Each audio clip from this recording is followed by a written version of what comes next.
William, your videographer from Two Hats Publishing. I welcome you to the College of Complexes, recorded live in downtown Lakewood area, nestled gently against White Rock Lake. Downtown Lakewood is home to the restaurants with family values and family history to match.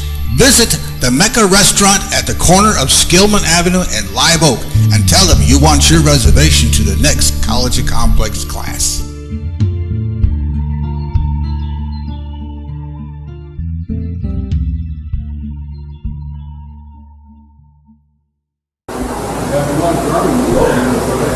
I asked them to turn the TVs off and cut the noise from the back to here. Anyway, welcome to the College of Complexes. This is our 196th meeting since we started in 2009. It's actually started in Chicago in 1951 for the purpose of solving all the world's problems. They're still working at it. We put a different speaker on every week, a different subject. We require our speakers take a position on an issue, express a point of view. If anybody interrupts the speaker, we have a rule we uphold, and that is we only listen to one fool at a time, so don't interrupt the speaker. After the speaker is through, we give an hour. If he goes over an hour, we cut him off. And we have questions and answers, not speeches. Then we have remarks, rebuttals. Everybody in the audience gets 5 minutes at this podium that wants to respond to what the speaker said for or against. And then our speaker gets the last word. He gets a comment and close the meeting. He's out here by 9 o'clock. So anyway, that's how it works. But before we introduce our speaker, are there any announcements? Now's the time for announcements. Anybody have any announcements they want to make? Susie wants to make an announcement. Susie Hess. Okay, I don't want to cannibalize from this meeting, but I do want to let you know of a very exciting opportunity to attend the Dallas County East Democrats annual Casino Night fundraiser. And that will be Saturday, September the 21st. It's at the Eastern Hills Country Club in Garland. And it is a blast. We have a wonderful time. The air conditioner works better there than it does here. Starts about 7 o'clock. The tickets to get in are $25, and as I mentioned, it is a fundraiser. We partner with a Dalmatian rescue group that brings in the dealers and the tables and everything and sets all that up, and they are more than happy to train people if you're not accustomed to gambling. They're more than happy to explain the rules of the games to you, so that's a lot of fun. And we're not gambling for money, obviously. This is just pay to get in the door. You get as many chips as you would, I think it's like $500 in chips for $25, and then you can buy in for more chips if you like. It includes tea and lemonade beverage as well as snacks for dinner, and you can make a meal out of the dinner. All right, so if anybody's interested in that, see me. Thank you.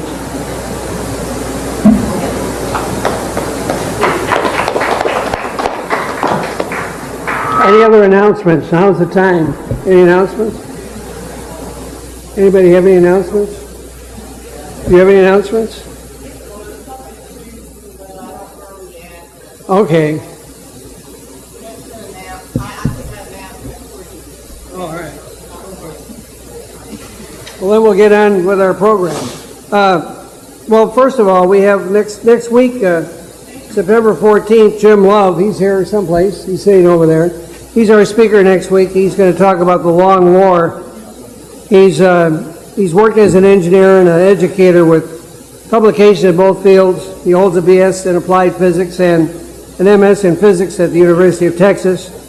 He's going to discuss how the class warfare is the norm for all societies, have had a hybrid system of capitalism and some form of democracy. He will explain the consequent tensions, making it reference to historical panelists, excuse me, including, I can't read my own writing here, including ancient Greece and human nature, fear and greed. He will cite recent milestones in America's long class war and will take a position on how the political process might work as a system in which class warfare is homeless is business as usual. So that's Jim Love next week. He's sitting right here. He's our speaker. September 21st, you have the things in front of you. Nuts and Flakes, the creation of the American breakfast food industry. Paul Benson will be our speaker. And on October 5th, Beyond Law and Legislation, a real-life perspective on unintended pregnancy, Michelle Valentino will be our speaker. I don't want to read all this. You have it in front of you. Thank you. Now for our speaker tonight is Dr. Stephen Butler. He's sitting right here. He's a historian and author of a recently completed book, 15 Famous Freethinkers. He's going to point out how accomplishments and contributions of the famous free-thinking Americans, Revolutionary War writer Thomas Paine, women's rights activist Elizabeth Cady Stanton, horticulturist Luther Burbank, black civil rights activist W.E.B. Dubois, and scientist Carl Sagan disproved the popular notion that it's necessary for a religious in order to be a good person, a concerned, a useful citizen, or a patriot. Anyway, please give a very strong, warm welcome to Dr. Stephen Butler. You have the floor, sir. Thank you. Good evening. I'm glad to be here. I wish I had come sooner. My friend John Beasley told me about this group quite a while ago, and I've been meaning to come to one of these meetings, and I didn't think I'd start the first one as being the speaker, but I may come back and listen to some other things later on. Can I put this somewhere else? Okay, thanks. Can you hear me okay? Everybody can hear all right? All right. I'm going to mostly read what I've prepared here because I do better that way instead of just talking extemporaneously off the cuff. But let me tell you first that recently I finished a manuscript that points to the life work of 15 celebrated individuals as evidence that it is unnecessary to be religious in order to be a good person, a concerned citizen, or a patriot. Owing to time constraints, I'm limiting my presentation tonight to only 5 of those persons: Thomas Paine, Elizabeth Cady Stanton, Luther Burbank, W.E.B. Dubois, and Carl Sagan. Although any other 5 from the same collection would serve my purpose just as well. To begin, I will quote from one of the other 10 individuals who are featured in my manuscript, but whose life I will not be highlighting tonight, namely Thomas Jefferson, who in 1814 wrote these words in a letter to a friend: "If we did a good act merely from love of God and a belief that it is pleasing to Him, whence arises the morality of the atheist? It is idle to say, as some do, that no such being exists. We have the same evidence of the fact as of most of those we act on, to wit, their own affirmations and their reasoning in support of them. Their virtue, then, must have some other foundation than the love of God." In the same letter, Jefferson went on to propose that morality was naturally inherent in human beings, and therefore, with some few exceptions, it was impossible for most people not to be good. Abraham Lincoln, another celebrated American president who, like Jefferson, was never a technical Christian, as Mrs. Lincoln put it, said it more simply: "When I do good, I feel good. When I do bad, I feel bad. That is my religion." Unfortunately, there seems to be in the United States today a commonplace opinion that faith in God and adherence to a religious dogma are virtues that no one can be a good person or even a good citizen without. One highly placed person who reportedly thinks so is former President George H.W. Bush, who in 1987, when he was vice president, is said to have told a reporter, I don't know that atheists should be considered as citizens, nor should they be considered patriots. This is one nation under God. Proof that other Americans share the president's attitude can be found in a 2007 Gallup poll, which revealed that only 45% of respondents would vote for an atheist for president, whereas 92% would vote for a candidate who was black or Jewish, 88% for a woman, 87% for a Hispanic candidate, 72% for a Mormon, and 55% for a homosexual.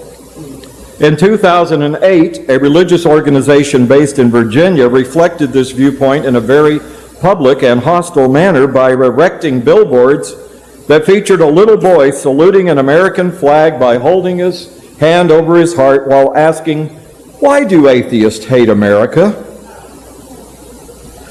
This seemingly general opinion is also manifested in the fact that atheists and agnostics are unwelcome in the Boy Scouts of America, which requires its members to take an oath to do their duty to God and country.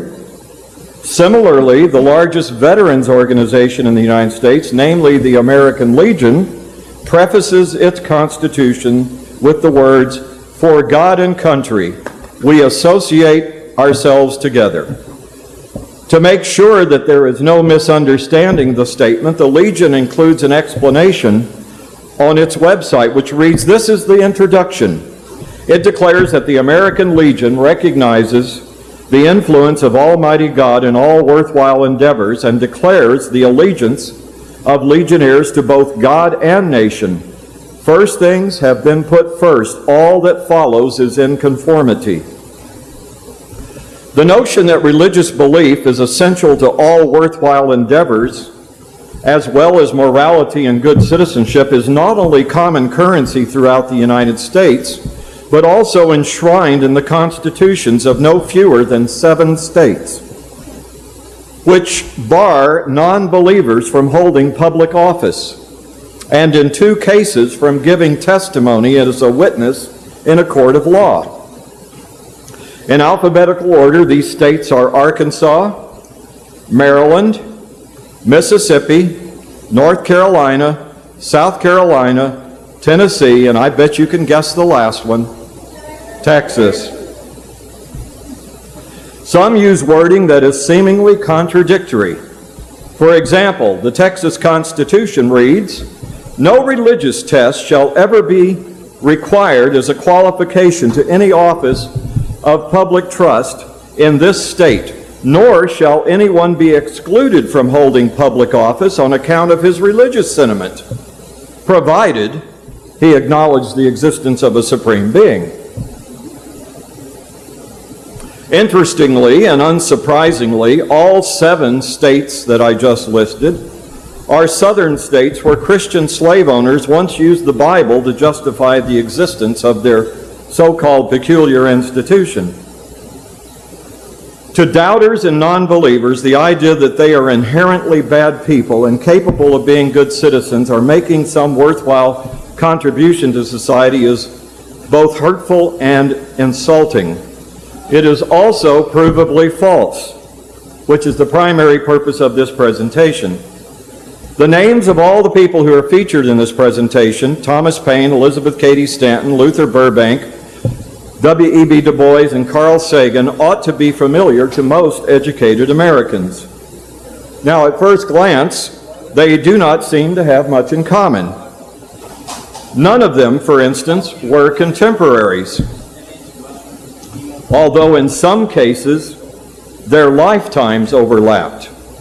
Paine was born in 1737. Sagan died in 1996. 259 years separate those 2 events. Paine spent all but the last few years of his life in the 18th century. 3, Stanton, Burbank, and Dubois, were born in the 19th century, but survived into the 20th, and 1, Sagan, lived his entire life in the 20th century. The basis for their fame is likewise not a unifying factor. Thomas Paine, as everyone here presumably knows, was a Revolutionary-era pamphlet writer Elizabeth Cady Stanton was one of the founders of the women's rights movement in the United States, as well as one of its principal leaders for more than half a century. Dr. Dubois was a professor of sociology and one of the founders of the National Association for the Advancement of Colored People. Burbank and Sagan were eminent scientists, one a botanist, the other an astrophysicist. So what do they have in common? Well, apart from their all being exceptionally intelligent individuals, two of them held PhDs, the answer, of course, as the title of this presentation makes clear, is that all five were famous and all were freethinkers.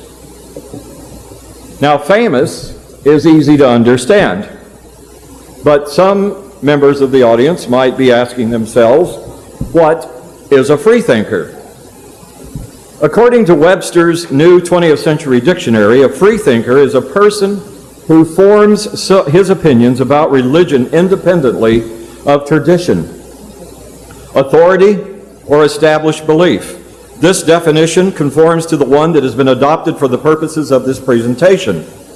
Written by the late Joseph L. Lewis, lifelong president of the Freethinkers of America, it states, "In order to be a Christian or member of any other faith, it is necessary to believe the Bible or some other holy text to be a divinely inspired book.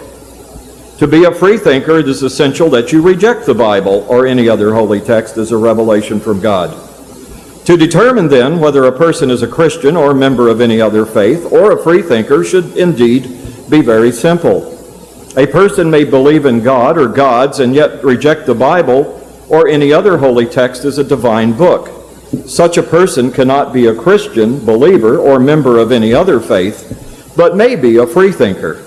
A freethinker may be any one of the following: a deist, a rationalist, a pantheist, a materialist, an agnostic, or an atheist." One of the five individuals included in this presentation, namely Thomas Paine, professed to be a deist. That is to say that he believed in a God or supreme being of some kind that created the universe, but then left human beings alone to manage their own affairs. It is important to point out, however, that Paine did not believe in the God of the Bible. The remaining four were self-identified as atheist, agnostic, infidel, or some similar term. Whatever their classification, in their maturity, none were members of any organized religion, neither Christianity nor Judaism or any other faith. Another thing all five of these people had in common, and this is another reason why these particular individuals were selected for this sample, is that they all left behind books, letters, or other tangible evidence of their freethinking, which we today can read and discuss. One of the purposes of this presentation is to introduce listeners to these works by quoting from them, which I hope will serve as a springboard for further investigation. It is interesting to note that among those who lived in the 19th and 20th centuries, another common thread was the effect that earlier generations had on their way of thinking. Almost all were profoundly changed by reading Paine's Age of Reason. For those who came a little later, the works of Charles Darwin and Robert Ingersoll are likewise cited as major influences. My audience may notice that there is only one woman and only one black man among the five individuals chosen for this presentation. This apparent deficiency should not be taken as a deliberate affront to either the female sex or to African Americans. Although there were some very articulate and outspoken women freethinkers in the past, such as Ernestine Rose and Annie Besant, for example, their names are unlikely to ring a bell among the general public today, nor were they even household names in their own time, which is the reason why they were not included. There's one exception, Susan B. Anthony, who was deliberately excluded, but only because, although she shared the agnosticism of her friend Elizabeth Cady Stanton, Anthony was much more reticent about openly expressing her beliefs, or rather disbeliefs, for fear of alienating the more conservative members of the women's suffrage movement. Consequently, she did not create any significant body of written work on the topic. Likewise, owing to the fact that blacks have historically been one of the most religious ethnic groups in the United States, there were very few outspoken African American freethinkers to choose from. Civil rights leader A. Philip Randolph was considered, but unfortunately, like Susan B. Anthony, he too left behind few, if any, written or printed expressions of his disbelief. Doubtless, anyone who holds that religious nonconformity is incompatible with good behavior and or good citizenship will be both surprised and shocked at the revelations presented here tonight. But that is the point. In light of the remarkable and valuable contributions to human progress that this illustrious collection of celebrated individuals has made, the idea that faith and morality as well as faith and good citizenship go hand in hand is not only outdated, it has never been true.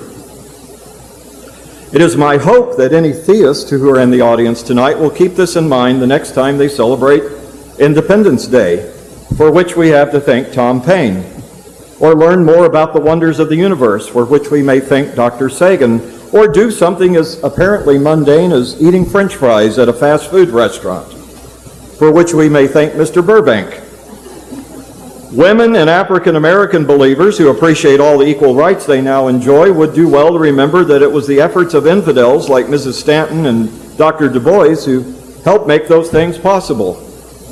It is further hoped that if people of faith can realize that if famous people like these could not only be good citizens, but also accomplish great things without religion in their lives, then perhaps they can too.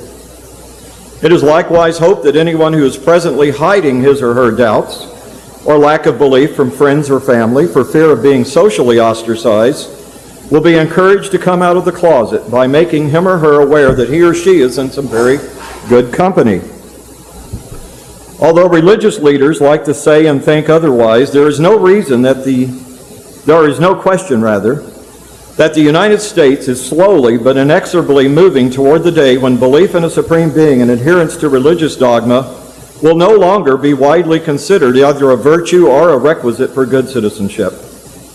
According to a poll conducted in 2012 by the Pew Forum on Religion and Public Life, which is a project of the Pew Research Center, non-adherence to religious dogma is on the rise in the United States, with almost 20%, or nearly 1 in 5 adults, now saying that they are unaffiliated with any particular sect.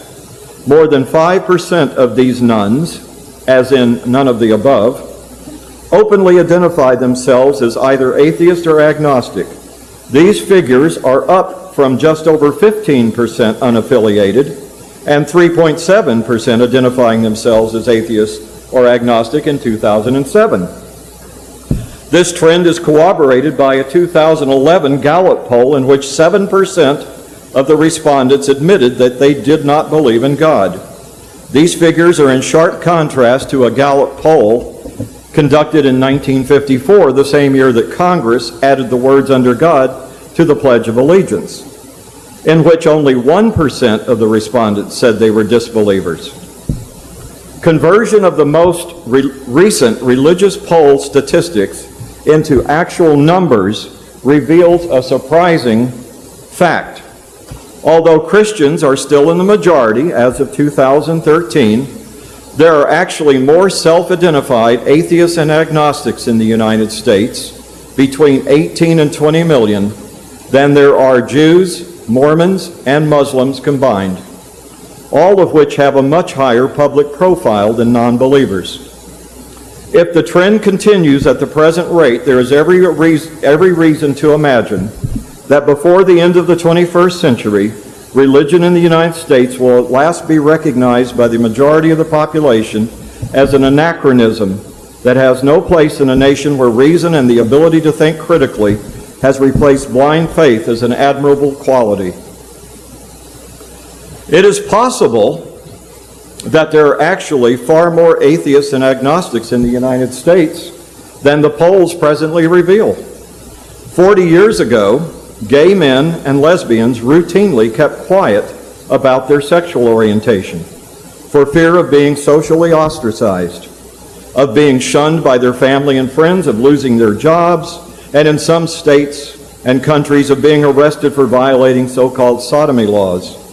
Today, in almost all the Western industrial democracies, homosexuals can now unashamedly come out of the closet, thanks to changing public attitudes, the results of ongoing efforts by gay activists to increase awareness that being homosexual is not a sin, that homosexuality is a trait that people don't consciously choose, and that straight people have nothing to fear from them.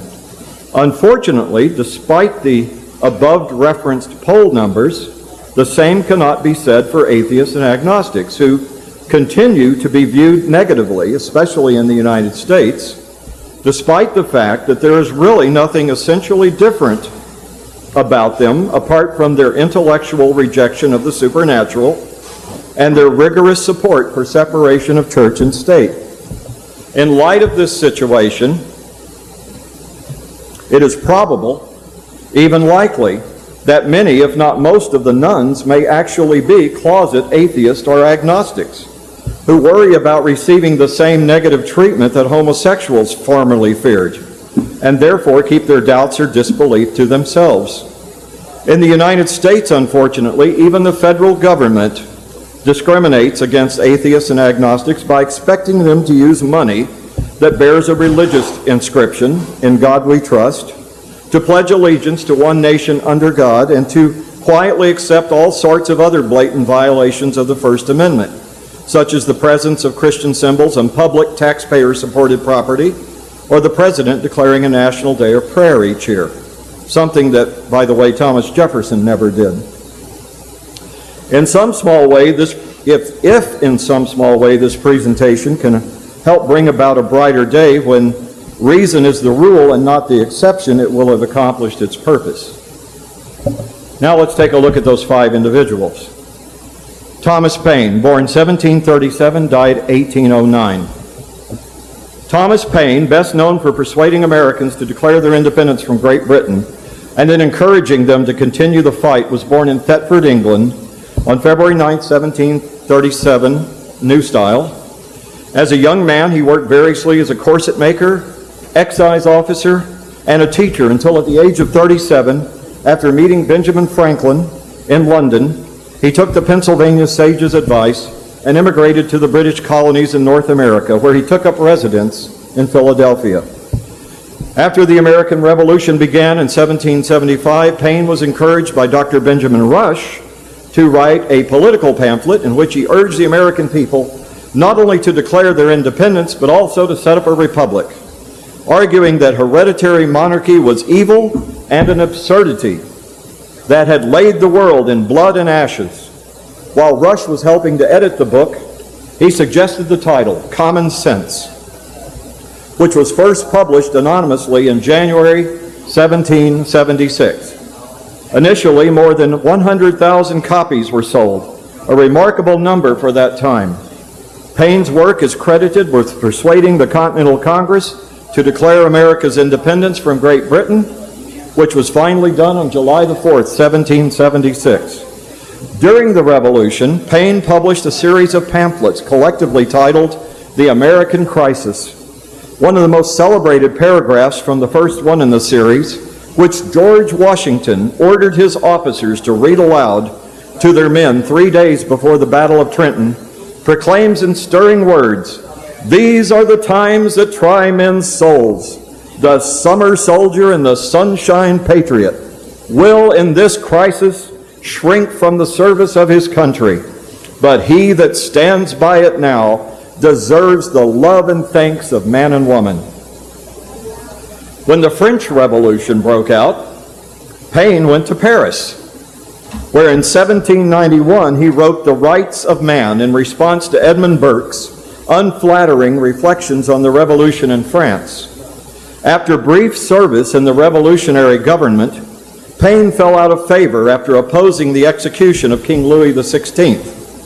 Paine narrowly escaped the guillotine himself thanks to the intervention of future President James Monroe. While imprisoned, Paine wrote the first 2 parts of The Age of Reason, which labeled Christianity a pious fraud. Unfortunately, the book made him persona non grata in both the U.S. and Great Britain, After returning to the States in 1802, he wrote a third part that his friend Thomas Jefferson persuaded him to hold back, fearing it would further inflame the public. By this time, Paine had few friends in America, owing to the publication of an uncomplimentary letter to George Washington and the Age of Reason, which led many Americans to brand him an infidel, although in truth he was a deist. In 1807, Paine threw caution to the wind and published Part 3, Examination of the Passages in the New Testament, quoted from the Old and concerning prophecies of Jesus Christ, which, as Jefferson had feared, set off a firestorm of controversy and led Paine to be called, among other things, an inebriated blasphemer of God. Here are a few excerpts from a late 19th century reprint of The Age of Reason. These are Thomas Paine's words. The age of ignorance commenced with the Christian system. There was more knowledge in the world before that period than for many centuries afterward. And as to religious knowledge, the Christian system was only another species of mythology. All national institutions of churches, whether Jewish, Christian, or Turkish, appear to me to be no other than human inventions set up to terrify and enslave mankind and monopolize power and profit. Every national church or religion has established itself by presenting some special mission from God, communicated to certain individuals. Each of those churches show certain books, which they call Revelation or the Word of God. Each of those churches accuses the other of unbelief, and for my own part, I disbelieve them all. It is not difficult to account for the credit that was given to the story of Jesus Christ being the Son of God. He was born at a time when the heathen mythology had still some fashion and repute in the world, and that mythology had prepared the people for the belief of such a story. Almost all the extraordinary men that lived under the heathen mythology were reputed to be the sons of some of their gods. It was not a new thing at that time to believe a man to have been celestially begotten. The intercourse of gods with women was then a matter of familiar opinion. Now let's take a look at Elizabeth Cady Stanton, born 1815, died 1902. Elizabeth Cady Stanton, the founder of the women's rights movement in the United States and lifelong advocate of female equality in both social and political life, was born in Johnstown, New York on November 12, 1815. In 1848, along with Lucretia Mott and others, the college-educated Stanton organized a convention in Seneca Falls, New York, to begin a national movement, the object of which was to obtain for women the equal rights they did not then enjoy under the law, including the right to vote. In 1851, Stanton met Susan B. Anthony, who became not only her closest ally in the women's rights movement, but also a lifelong friend. Former slave and abolitionist Frederick Douglass, who addressed the Seneca Falls meeting in 1848, was likewise a friend and supporter. Prior to the Civil War, Stanton and Anthony were also active in the temperance and abolitionist movements. After the war, they worked for passage of the 15th Amendment, which they expected would give the right to vote not only to former slaves, but also to all women.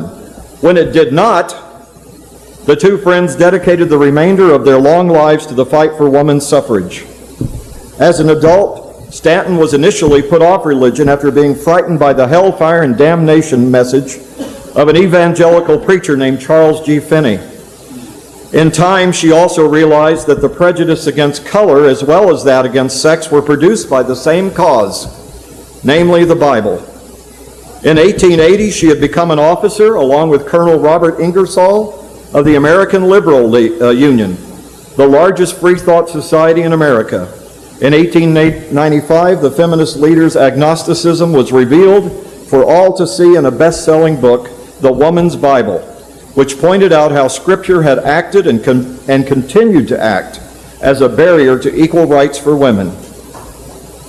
Unfortunately, its publication led her to be censured, despite Anthony's entreaties, by conservative members of the women's movement. Here are some excerpts from parts 1 2, published in 1895 and 1898 respectively. Again, these are Stanton's words. The Bible, with all its fables, allegories, and endless contradictions, has been the great block in the way of civilization.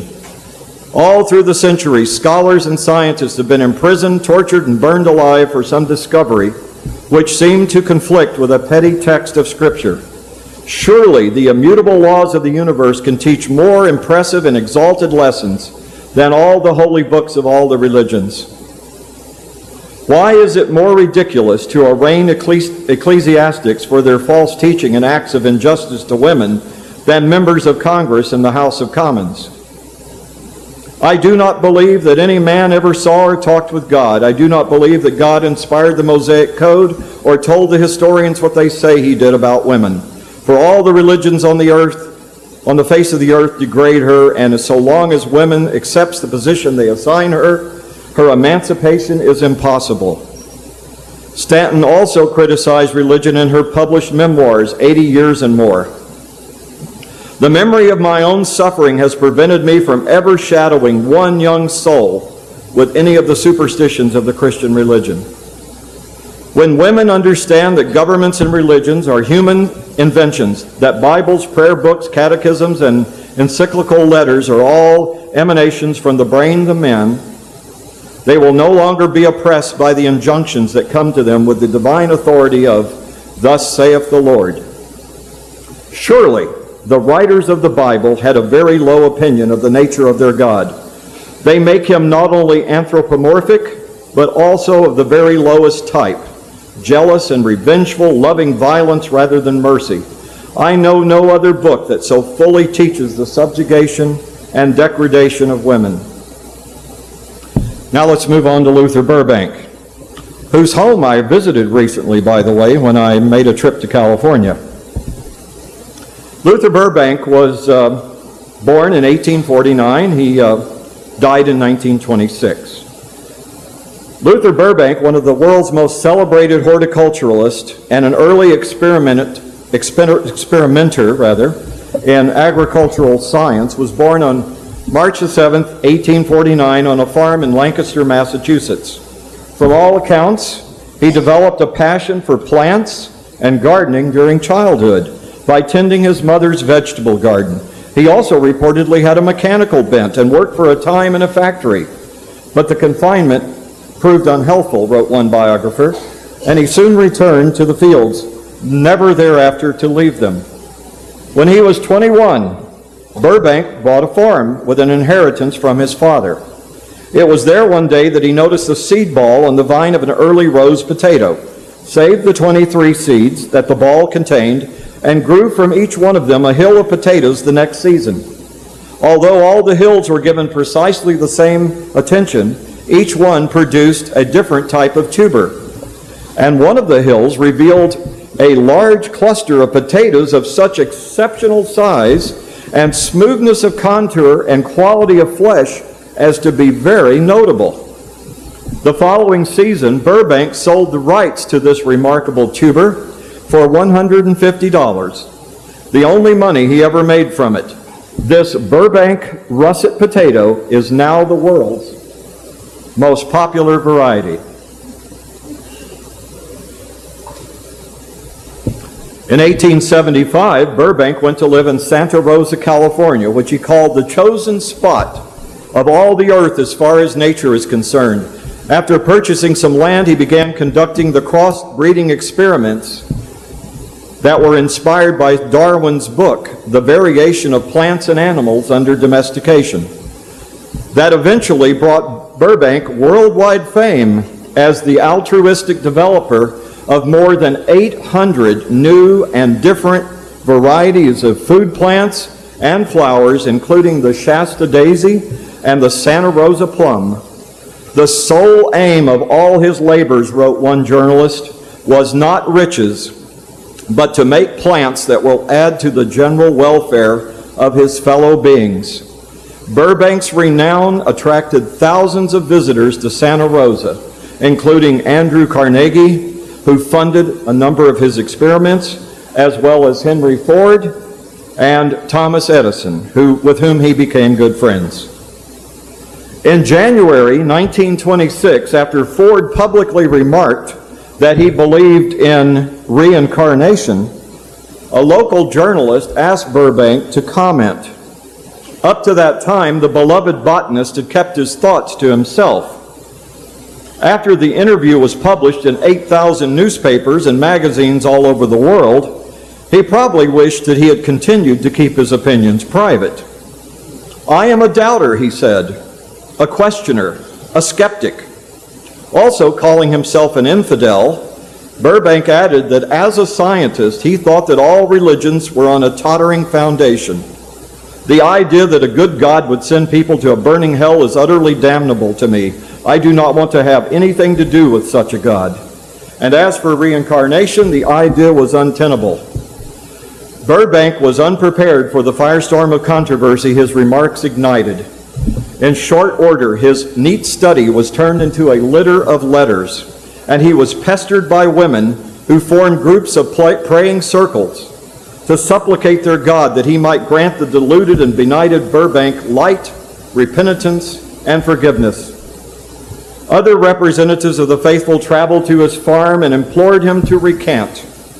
On Sunday, January 31st, 1926, Burbank was invited to speak at the First Congregational Church of San Francisco, where an audience of more than 2,000 people gathered to hear him.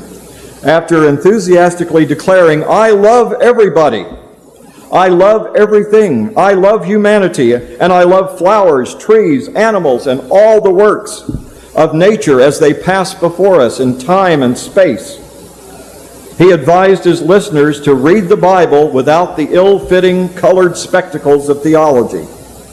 "Most of us," he remarked, "possess discriminating reasoning powers. Can we use them, or must we be fed by others?" He concluded by saying once again, "I am an infidel."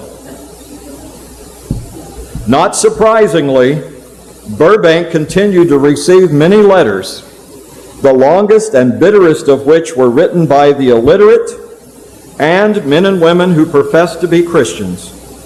The kindest letters, a friend noted, were sent by scientists and men and women of university training.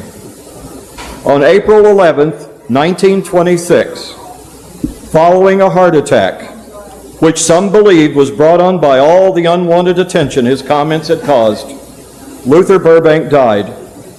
Some 10,000 people attended a non-religious outdoor memorial, after which he was buried near the greenhouse on his own property in Santa Rosa. And now let's take a look at the fourth individual in this list, W.E.B. Du Bois. William Edward Burghardt Du Bois, one of the most famous African-American civil rights activists who ever lived, was born on February 23, 1868 in Great Barrington, Massachusetts. In 1895, he received a Ph.D. from Harvard, after first earning 2 bachelor's degrees and also studying a time in Europe. His doctoral dissertation, The Suppression of the African Slave Trade to the United States, 1638 to 1870, was published in 1896. Between 1895 and 1910, Du Bois taught courses in sociology at Wilberforce University in Ohio, the University of Pennsylvania, and Atlanta University.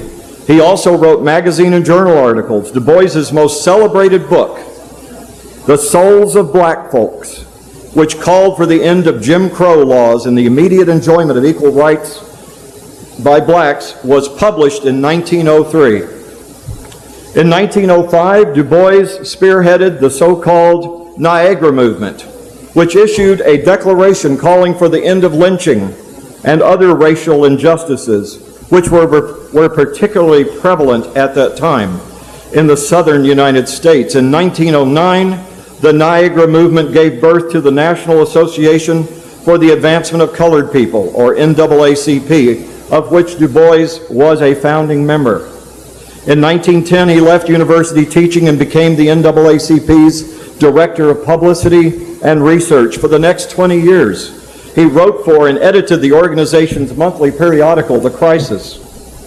Throughout his life, and especially during the 1930s, Du Bois struggled to find a solution to America's so-called Negro problem. Politically, he embraced socialism, but was a pragmatist who would support any party or any candidate he thought would be either more willing or able to help end the inequalities that then existed between black and white Americans. Between 1933 and 1943, he returned to teaching at Atlanta University. He also traveled extensively. Over time, he became disenchanted with the capitalist system and eventually embraced communism, which led him to be investigated and harassed by the U.S. government during the Second Red Scare of the early 1950s. He was also a pacifist and a Pan-Africanist. In 1961, Du Bois went to live in Ghana, where in 1963, at the advanced age of 95, shortly after becoming a citizen of that country, he died and was afterward buried in the capital, Accra. Although he never wrote any books or articles that specifically focused on disbelief, he did write in general about religion, however. From the age of about 30, Du Bois was a freethinker who rejected religious dogma and entertained serious doubts about immortality. In his autobiography, he explained, "My religious development has been slow and uncertain. I grew up in a liberal congregational Sunday school and listened once a week to a sermon on doing good as a reasonable duty. Theology played a minor part, and our teachers had to face some searching questions. At 17, I was in a missionary college where religious orthodoxy was stressed, but I was more developed to meet it by argument, which I did. My morals were sound, even a bit puritanical, but when a hide-bound old deacon inveighed against dancing, I rebelled. By the time of graduation, I was still a believer in Orthodox religion, but had strong questions that were encouraged at Harvard. In Germany, where he studied for a time in the 1890s, in Germany, I became a freethinker, and when I came to teach at an Orthodox Methodist Negro school, I was soon regarded with suspicion, especially when I refused to lead the students in public prayer. I flatly refused to join any church or sign any creed. From my 30th year on, I have increasingly regarded the church as an institution which defended such evils as slavery, color caste, exploitation of labor, and war. I think the greatest gift of the Soviet Union to modern civilization was the dethronement, sorry, I tripped over that word, of the clergy and the refusal to let religion be taught in the public schools. In 1948, after a Roman Catholic priest wrote to Du Bois to ask him about his religious views, he replied, "Answering your letter of October 3rd, may I say, if by a believer in God, you mean a belief in a person of vast power who consciously rules the universe for the good of mankind, I answer no. I cannot disprove this assumption, but I certainly see no proof to sustain such a belief, neither in history nor in my personal experience." That brings us now to number 5 on the list, Carl Sagan. Carl Sagan, one of the United States' most eminent 20th century astrophysicists, was born in Brooklyn, New York on November 9, 1934. Like Einstein, Sagan was raised in a Jewish household that was only nominally observant. As a boy, Sagan had an inquisitive nature that was intensified by experiences such as attending the 1939 New York World's Fair, where he was awed and amazed by the scientific exhibits and predictions for the future. Another significant childhood memory was going to a local library to ask for a book about stars and being handed a book about movie stars instead. After Sagan got the librarian to find the sort of book he actually wanted, he was stunned to learn that the sun was a star, but really close. He also learned that the stars were suns, but so far away they were just little points of light. With this, Sagan remembered the scale of the universe suddenly opened up to me. It was a kind of religious experience. There was a magnificence to it, a grandeur, a scale which has never left me. In the early 1950s, Sagan earned 2 bachelor's degrees at the University of Chicago. In 1956, he earned a master's degree in physics, and in 1960, he received his PhD in astronomy and astrophysics.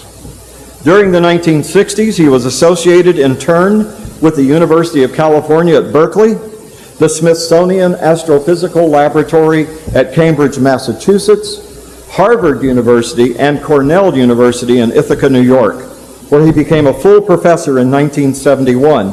He also acted as an advisor to NASA, the National Aeronautics and Space Administration.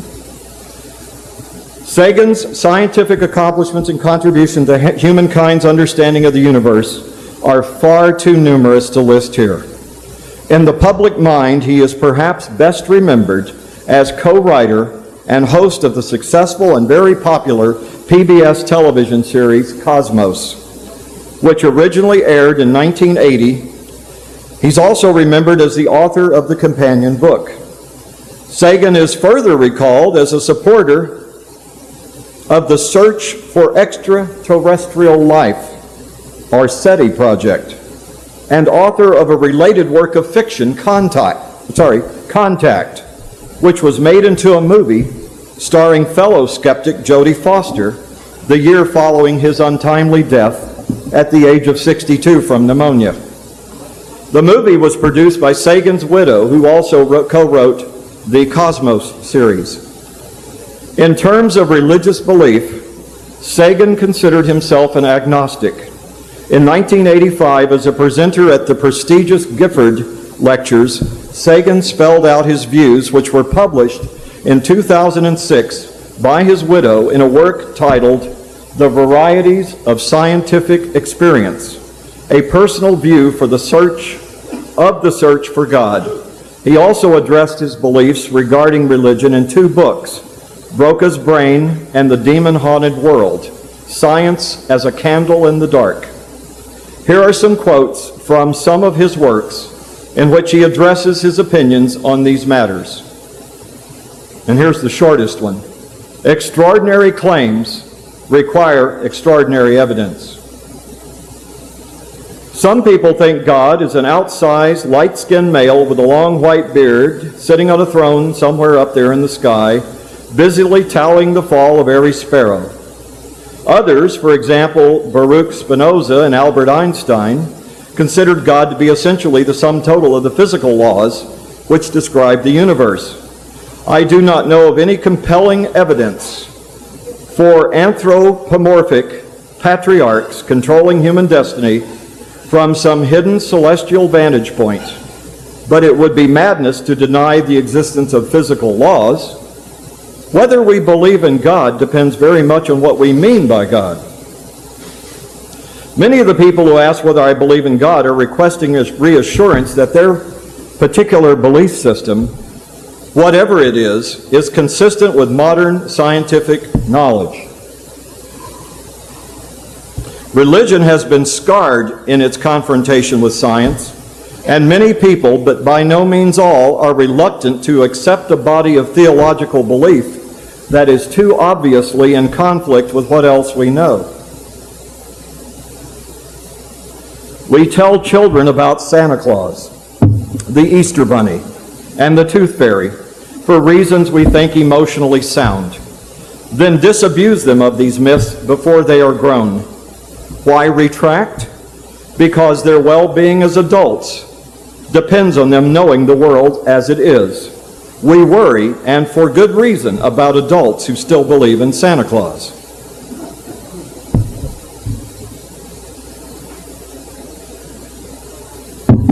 Now I'm going to wrap this up. As noted at the beginning, this presentation features merely 1/3 of the prominent individuals whose lives and work are highlighted in my recently completed manuscript, 15 Famous Freethinkers. The others include Revolutionary War General Ethan Allen, President Thomas Jefferson, scientist Charles Darwin and Albert Einstein, inventors Alexander Graham Bell and Thomas Alva Edison, writer and humorist Mark Twain, lawyer Clarence Darrow, and free thought authors and lecturers Robert G. Ingersoll and Joseph L. Lewis, any one or more of whom would have served my purpose just as well. In closing, I have one more story to tell.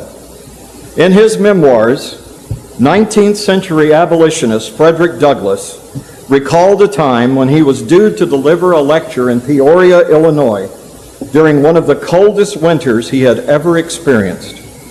When he confided in a friend that he was worried about finding a hotel there that would open its doors to a black man, he was told, "Should the hotels be closed against you, go to the home of Robert G. Ingersoll, who was then the country's most famous agnostic, where Douglass could count on being received at any hour of the night and in any weather." As it turned out, Douglass was able to get a hotel room after all. But the next morning he wrote, "I resolved to know more about this now famous and noted infidel." And so here's a quote from Douglass's book. "I gave him," that is Ingersoll, "an early call, for I was not so abundant in cash as to refuse hospitality in a strange city when on a mission of goodwill to men. The experiment worked admirably. Mr. Ingersoll was at home. And if I have ever met a man with real living human sunshine in his face and honest manly kindness in his voice, I met one who possessed those qualities that morning. I received a welcome from Mr. Ingersoll and his family which would have been a cordial to the bruised heart of any proscribed and storm-beaten stranger, and one which I can never forget or fail to appreciate. Perhaps there were Christian ministers and Christian families in Peoria at that time by whom I might have been received in the same gracious manner. In charity, I am bound to say that there probably were such ministers and such families, but I am equally bound to say that in my former visits to this place I have failed to find them. Incidents of this character have greatly tended to liberalize my views as to the value of creeds in estimating the character of men. They have brought me to the conclusion that genuine goodness is the same, whether found inside or outside the church, and that to be an infidel no more proves a man to be selfish, mean, and wicked than to be evangelical proves him to be honest, just, and humane. I rest my case.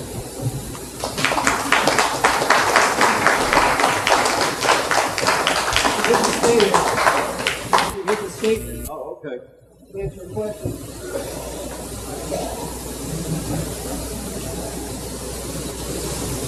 So far, no rotten fruit has come up here. That's good.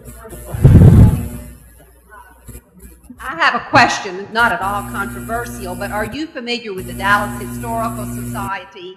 They produce a magazine called Legacy. Yes. And did you see the article that in Dallas, back in the late 1800s, early 1900s, there was an association of free thinkers? Yes, I've seen that article. That. I wrote it. You wrote it, right.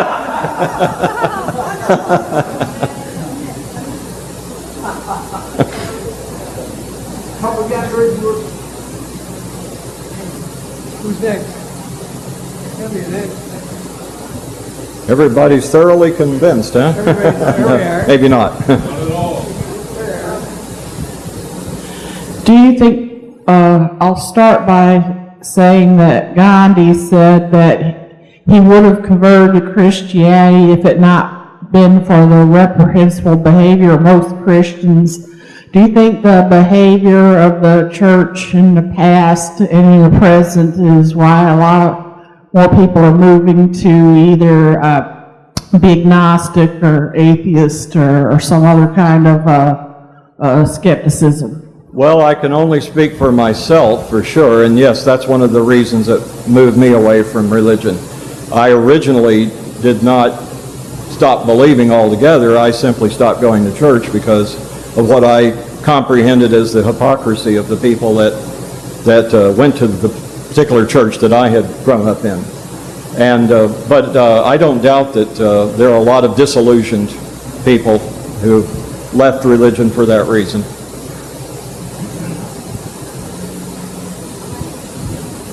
You didn't tell us what your foundation was. What were your parents and what type of religious or irreligious background did you grow up in?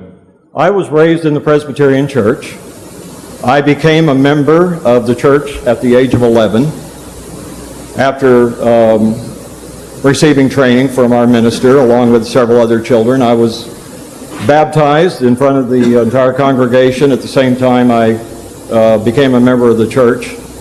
And while I'm on that particular subject, I'll just say something else if you don't mind. I find it interesting that we live in a society where we will not let young people drive a car, join the armed forces, sign contracts, do a whole host of things before the age of 18 because we think they lack the maturity, the mature reflection that's required in the life experience for those sorts of things. And yet we allow them to become members of churches or any other religious group without having a chance to shop around, as it were, or to subject those religions to any sort of critical examination. But anyway, I was raised in the church. When I became a teenager, I was troubled by the people around me in my church who seemed to be going there just to show off their new cars and their new clothes. And I was reading in the Bible about Jesus said, give up everything and go out and give it to the poor and live a simple life. And I saw people doing exactly the opposite. And so that kind of put me off religion, or at least organized religion. And I drifted away from the church. And over the years, I began to, believe it or not, I never read a single book about atheism or agnosticism or disbelief or anything like that until 2005. No, take it back, 2007. And anyway, I just, over time, eventually just lost my belief altogether because I just, for a variety of reasons that are probably too numerous for us to go into here tonight. Well, that helps if you put, what you said in the context of what your foundation is.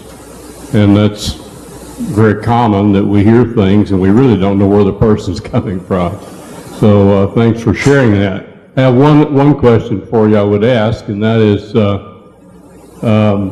have you heard,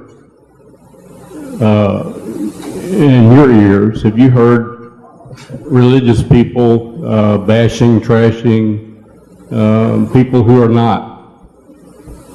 Yes, I have. In fact, not too long ago. Tell us about it. Most recently I've received, it's just little comments. It's just the way the people use the word atheist. They say it, it's how they say it. It's not a bad word in itself, but it's how they say it, the inflection they put on it. Oh, he's an atheist, and that sort of thing. But not too long ago I received an email that contained a joke. Who's somebody who didn't obviously know my particular beliefs or disbeliefs and thought they would share it with me, and it was bashing non-believers. And I wrote back to them and I said, I don't appreciate that. And another time I got one that was more or less said that people who didn't believe in God didn't really have any constitutional right to be citizens, or words to that effect. Yes, sir. I guess I'm next. Listening and thinking about the attacks that any number of the folks that you talked about tonight made on organized religion, I get the idea that they're pointing a finger and saying that religion is evil. But my take on that is that it can be, but then again, it may not be. I mean, it's a mixed sort of bag. My view is that in some respects they miss the mark in that people can be evil, right? So what would your comment be to that?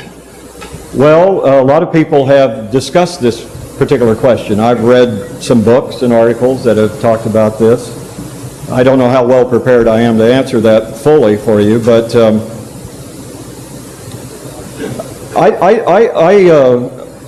I don't deny that religious people have done a lot of good things in this world and are doing them as we speak. But there's an old saying, it takes a good person will do good and a bad person will do bad, but it takes religion to make a good person do bad things.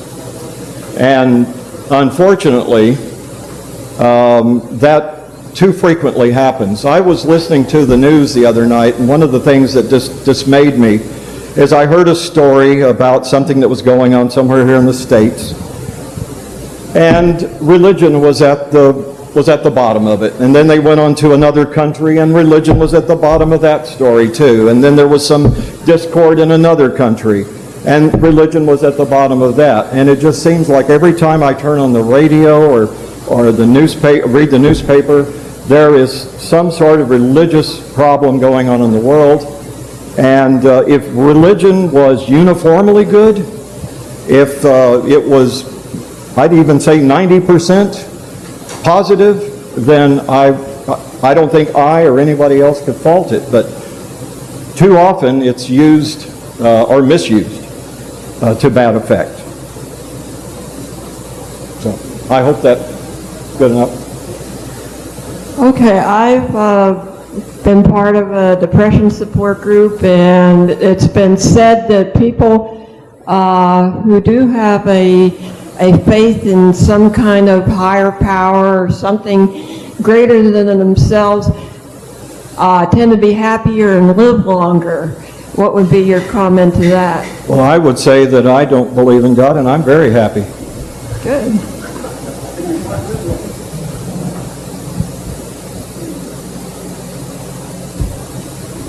And everybody else that I've ever met like me seems pretty happy too. I've never met a glum atheist. Maybe there are some, but I've never met one. It kind of seems to me that religion is sort of divided into two parts, the ethics and the supernatural. These people that you researched, is it your impression that they're speaking mostly of the supernatural part of religion, or? I think so, and I think the argument that they're making, in which a lot of present-day non-believers make, such as Sam Harris and Richard Dawkins and people like that, make the same argument, is that you don't need to believe in the supernatural to be a good person. Now, that's really the thrust of my presentation here, is that belief in something that you can't see or comprehend, for which there appears to be no evidence, is not necessary to be a good person or to be a useful person or to qualify for good citizenship. So I believe, yeah, that was their focus. On the other hand, Elizabeth Cady Stanton, for example, was pointing out how Bible verses were used to support slavery, how Bible verses were used to support the subjugation of women. Those are, I don't know if you call those ethical concerns. Those are very real social issues. And she said, there were a lot of people who told her that they didn't think women should have the right to vote because the Bible made it clear women are supposed to shut up and keep quiet. St. Paul said that. So do it. It's what she was told, and she got tired of hearing that. So I think it's, in her case, it's not just ethical or supernatural, but also social. I just want to say I'm not an atheist. That's okay. I have a friend in Austin, and he's an atheist. And he's been trying to get a group together of atheists to fight things, like prayer in the schools and all the things they want to fight and take a stand as atheists. And I have no ill feelings towards him, and I wouldn't join his group, but I think he's a nice person, and all atheists I've ever known are nice people. and they're usually humanitarians because they're highly intelligent and they always want to contribute to society. So I do not understand the concept that you think that most people that are not atheists have ill feelings towards atheists. I think it's because people like you don't tell us that often enough, and I thank you for it, by the way. Too often, atheists will turn on, the television, or they'll read a book, or they'll hear the news, they'll hear somebody talking on the news, and or just in their ordinary daily life. I think most people just assume that everybody's religious. They just make that assumption. And not at all. I think there's a big mixed bag of people in the world. And I mean, now with the things going on with the Muslims, that's another concept. But I've been reading a lot about all different religions, especially the Mormons and the Muslims, and all different world beliefs. But I also wanted to ask you, what do you know or think about Edgar Cayce? About who? Edgar Cayce. Oh, the guy who... the seer, the prophet. I think he was a phony. Really? Yeah. I don't believe that at all. I think he was genuine. But you're perfectly within your rights to believe that. That's well, fine. I think you should read a book about him and maybe watch him. You have? I have read... Have you read the latest? I don't know what the latest is. It's been a while since I've read anything about Edgar Cayce, but I do not believe in reincarnation or past lives or anything like that. Well, he's not about reincarnation. That's nothing what it's about. I thought you said Edgar Cayce? Yes. I would not say, that's nothing about reincarnation. Am I mixing him up with someone else? Yes, I think so. I think you should read about Edgar Cayce. C-A-Y-C-E? Yes, he was a prophet, a seer, it was paranormal, psychic. Oh, well, okay. Well, I'll just say that I don't believe in anything it's not scientifically testable. Well, if you don't know what he's about, well, I don't know how you can say you don't believe if you don't know anything about him, because I don't think you really do know anything about him. Well, I'll have to look it up. I'll promise you that I will look into it. Yes. So you just mentioned the magic words to me, which are scientific testing. Yes. There's actually a Dr. Ian Stevenson at the University of Virginia, coincidentally quite close to the Association for Research and Enlightenment, or whatever, the ARE that Edgar Cayce's family founded. Ian Stevenson produced volumes of scientific testing that support evidentially that reincarnation occurs and exists. I mean, we're talking giant volumes, and he was quite scientific. So my question is, if you were faced with that kind of information, and literally, with them taking case studies and doing blind testing and throwing out volumes of things that didn't meet the scientific testing criteria, I believe that Dr. Ian Stevenson has proven the case for the possibility of reincarnation. So how would that sort of scientific testing gel with your beliefs? Well, I would start by asking you a question then, and anybody else that care to join in. If this has been scientifically tested and is there's no question about it, then why doesn't the whole world know about it?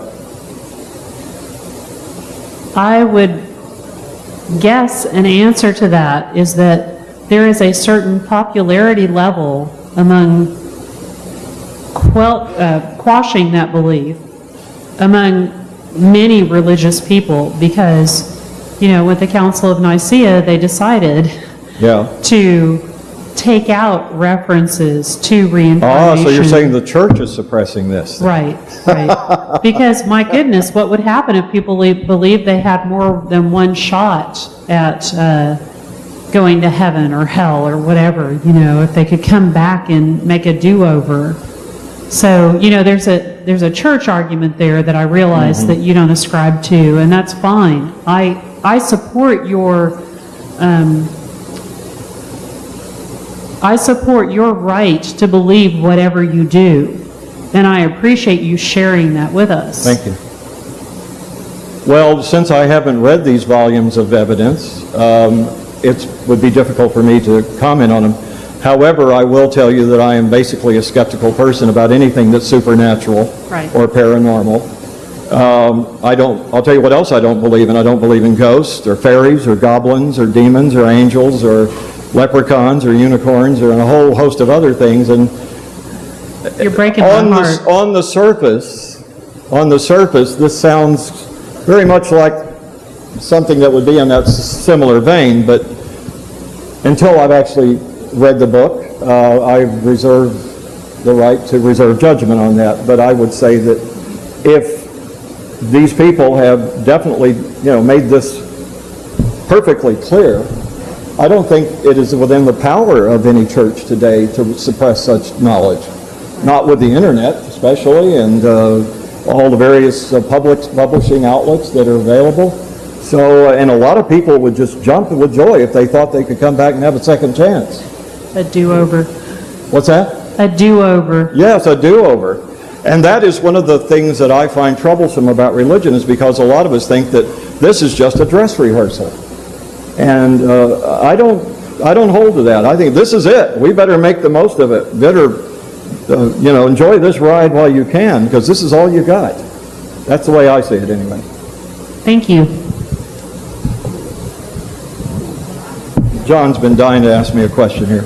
Well, put me on the spot. I have several, but the most pressing one is, why do you think that amongst the politicians, the ones that wear religion on their sleeve the most and profess to be the religious the most seem to be wanting to pass the most draconian laws to help people in general? And they favor cuts to welfare benefits and everything else. It's almost as if, anyway. No, let me get this straight. You're saying, why do politicians who wear their religion on their sleeve? No, why do the ones that wear religion on their sleeve the most, yes, and outwardly say they're the most religious, right? And then when you look at what they do, they look... It doesn't match the words. Yes, well, like my favorite Margaret Thatcher. I mean, she professed that she believed in God. Right. And the first thing she did was to cut benefits and decry the scoundrels and the people, that, and so on and so forth. Well, I think this goes back to what I was talking about earlier about Christians in particular. That's the faith that I'm most familiar with, so I'll address that one. A lot of Christians, say one thing and seem to do another. And I think this is a classic example of that. Politicians, I just wonder how deeply religious some of these politicians really are, though, if they're not just pandering to an audience. Ronald Reagan, I know you want to talk again, but Ronald Reagan, for example, can I just bring him in? Bring him, by all means. Saint Reagan, yes. Yeah. Saint Ronald Reagan. Well, yeah, because he was a good buddy with Thatcher, wasn't he? Ronald Reagan hardly ever went to church. He was divorced, but he pandered to the religious right like nobody's business and told them everything they wanted to hear. Oh yeah, I'm against abortion and I'm against gays and I'm not so sure about that evolution either. And they just loved him for that. And Jimmy Carter in 1980, he was a Southern Baptist, and who'd all the Southern Baptists vote for? Ronald Reagan. Because Jimmy Carter didn't tell them what they wanted to hear, and Ronald Reagan did. So I think some of it is being disingenuous. They just doing it to get the votes, and they don't really believe it anyway. To me, it seems obvious that the most religious people seem to be anti-Christian, really, in their beliefs. Why do you think the general public is so duped? I really don't know. That's what's something that's been troubling me for decades, honestly. I think about this, and I don't want to, I won't name any names, but you all will probably figure out. Go ahead. Well, you all will probably figure out who I'm talking to, because I don't want to offend anybody who might go to this church, but there's a certain preacher who has a big church downtown that just got renovated, and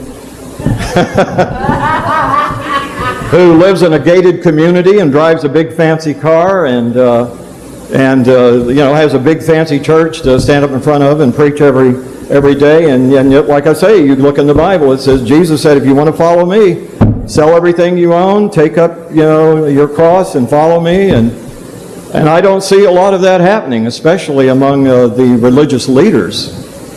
Yeah, as a commentary on that, I met a young lady who said in Dallas, she said she was deeply religious, and her father was, and I said, oh, I bet he drives a Cadillac. Oh no, he drives a Mercedes, and his wife does too.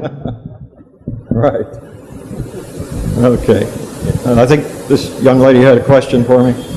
Yeah, I thought of another question. Clearly,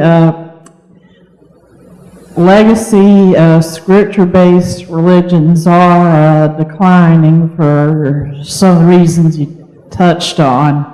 But I've noticed an increase in beliefs that are paranormal, so-called New Age, and I've also noticed personality cults among various totalitarian regimes. Do you think some people may have some kind of psychological need for supernatural beliefs?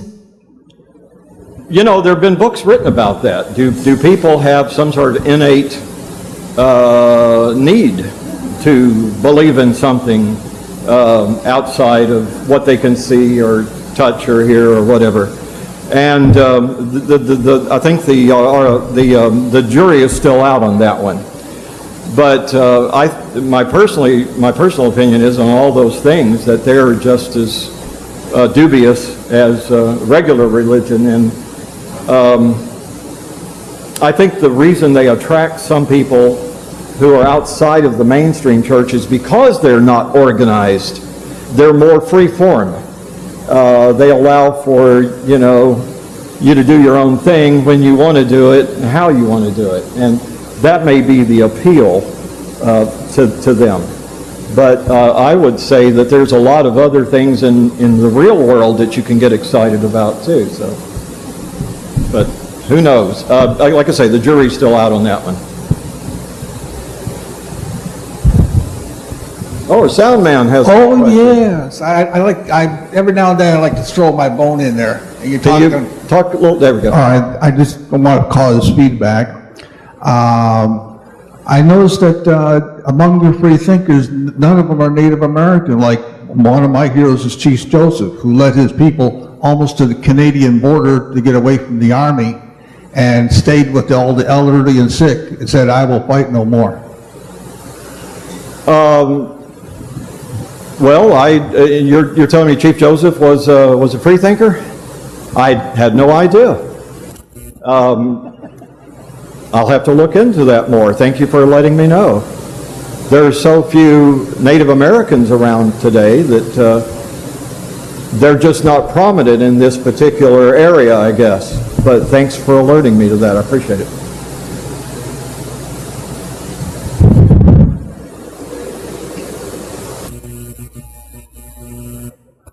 You got a couple over here. All right. Oh, we're getting some feedback now. Thank you. What do you think of the whole spate of books and things like by Dr. Eben Alexander that talk about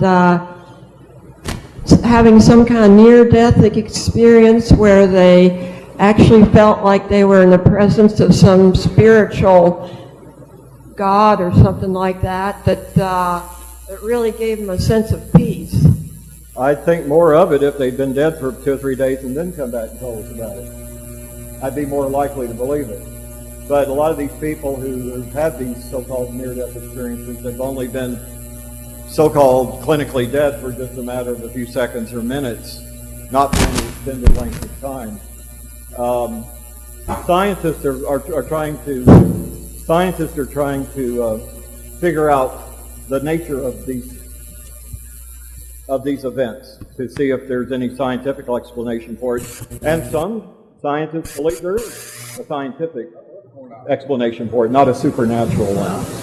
So again, I think the jury's out on that, but until I see better evidence, I'm going to have to decline subscribing to it myself.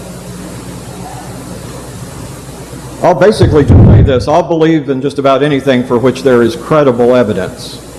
If it's questionable or doubtful or lacks scientific testability, as I said before, then I'm going to withhold my opinion on it, or withhold my belief in it. Yes, sir. What would you do with evidence that tends to nullify so-called laws of physics and physiology? For example? I was driving years ago, in the 60s I think, in my car listening to the news, and they were describing that a German paratrooper had gone out at about 3,500 feet for a practice jump over Rhein-Main Air Force Base outside of Wiesbaden. His chute didn't open, he fell smack dab into the middle of the concrete runway. Okay. Now, that evening, when the astonished reporters were interviewing him in his hospital bed, sitting up alertly with his one broken leg and a bunch of bruises and no other internal or external injuries, they said, "How in the world did you survive that fall?" And he said, "Well, our instructor taught us how to land right. And he taught us that if we did land right, we could survive any fall. I knew how to land right, I knew I was going to land right, and I knew I was going to survive." And that conviction overruled the beliefs of the laws of physics and physiology in his case. And there are numerous cases like that in history. Well, it didn't overrule the law of gravity. The law of gravity being applied there emphasized the rules being beliefs.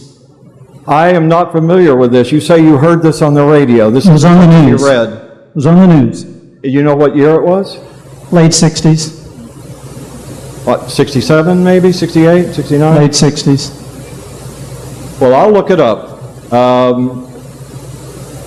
Since I'm not familiar with it, I really don't feel comfortable commenting on it, but I think it is, if it really did happen, it would be a remarkable thing for someone to survive a fall of that nature. And what about numerous cases of people having instantaneous healing through prayer? Pardon? I don't believe in that. I don't think that's true. What about all those people who go to Lourdes in France? All those thousands of people. Why aren't they being cured? Why do you only see a handful of crutches there when there's thousands of people going there? Because very few of the theological schools and the churches know about or teach truth. They teach beliefs that are erroneous about all of that stuff from history. That's why. Those who pray knowing what they're doing have success with it far more often than not. I have never seen any evidence of that that satisfies me that that's true. But here's a question. I can't hear what you're saying, I'm sorry. But here's a question for you. Why does nobody ever pray for an amputated limb to be restored? I'm sorry. Why does nobody ever pray for an amputated limb to be restored? Well, that's a good question. Maybe we're just not moved far enough along yet to accomplish that. Well, I think the answer is obvious because they know it's not going to happen. Well, as long as they know that it's not going to happen, it's not going to happen. Period. Well, the Bible says, "Ask and you shall receive." That's right. If you pray for it, it will come to you. And yet people pray all the time and they pray amiss. But the Bible says, "Ask and you shall receive." They ask amiss. So people ask and nothing happens most of the time. Well, that's all I can say about that. Is that it for the questions? There's one over here. I just wanted to say that you thought Edgar Cayce had something to do with reincarnation. He was actually a healer. and he healed by readings. He would be put under hypnosis into a trance, and he used medical terms while he was under. And when he came back, he didn't know anything of what he had said while he was in the trance. And what he said is that whatever the information was coming from, they called it the source. And they could ask questions of the source when he would be under. And one of the questions they asked the source was,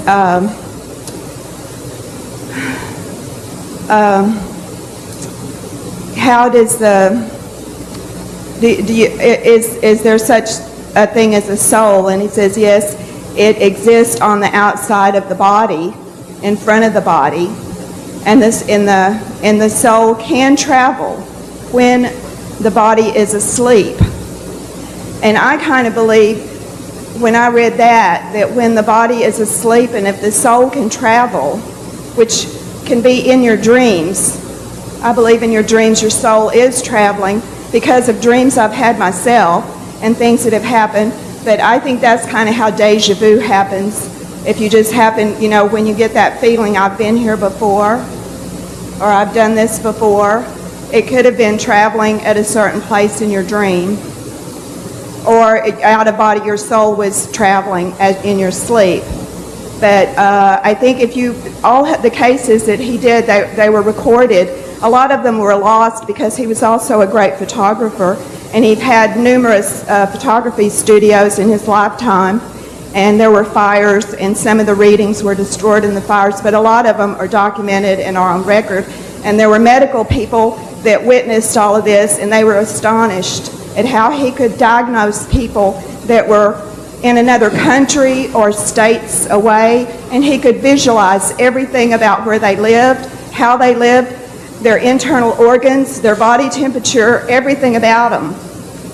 And that's why I said you should. Well, I have a question for you. Is this just something you've read, or have you actually witnessed anything like this happening?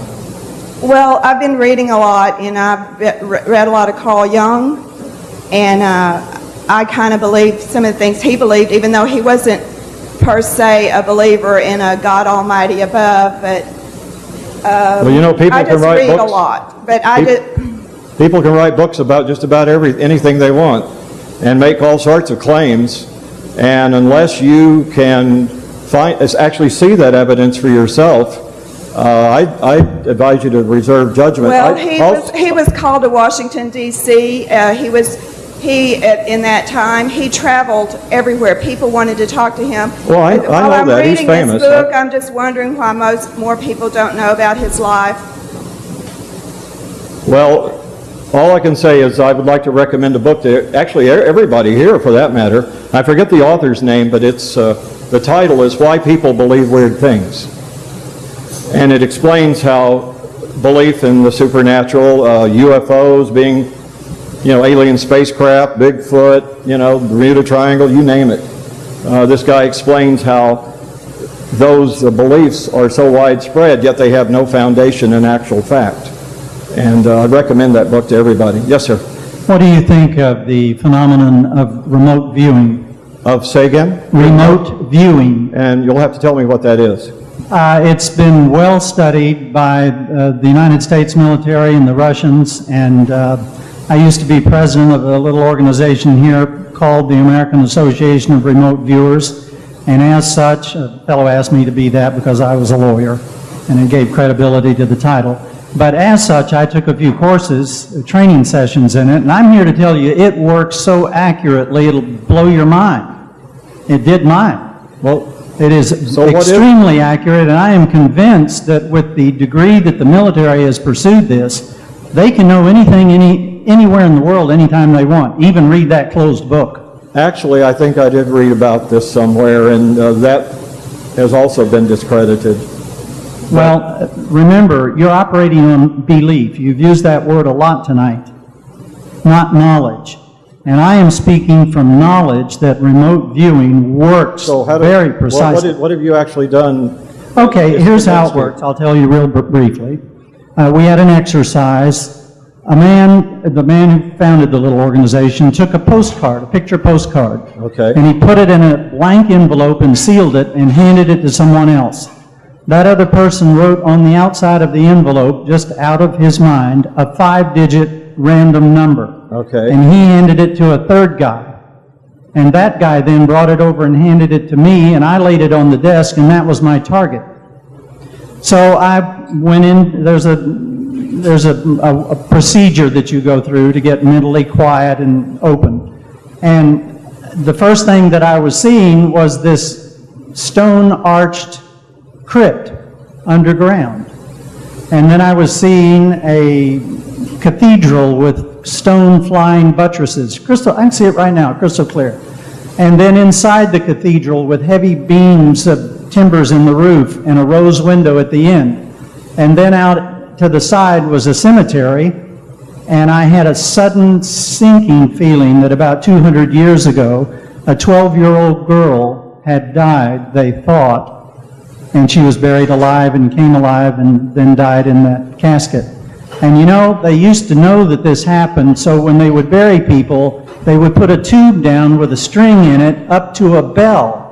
And if the person woke up, they would ring the bell, and that's where the term dead ringer comes from. I've heard of that, yes. Okay, so then I saw this long sloping lawn with trees on it going down to a river. And the last picture I saw was like in an area as big as half of this room and about that far away, a stone wall and stone flower boxes and a couple of trees and walkways, a black wrought iron staircase going up to my left and a balcony of black wrought iron behind me.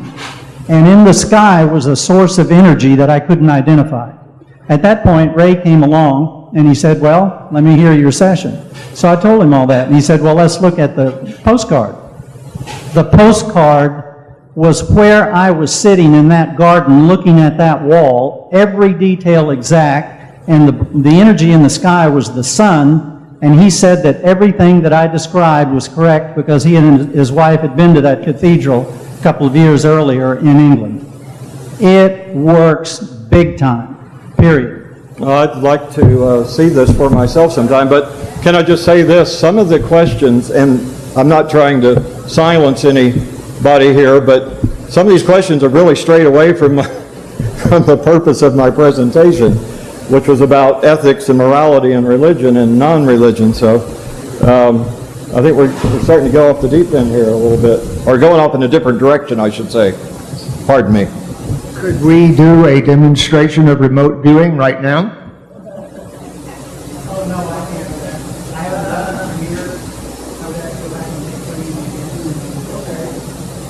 Thank you. Yes, I'd love to see it.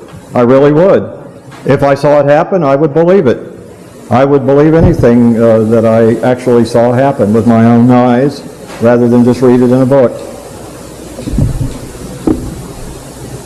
I think we're out of questions. Yes. Yes, you get to sit down. Like I say, some of them were a little off topic, but that's okay. All right.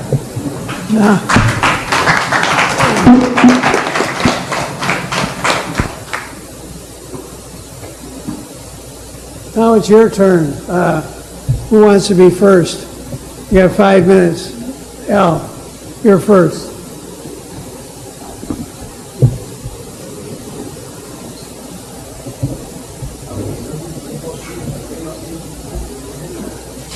Al Holman. You got 5 minutes, Al.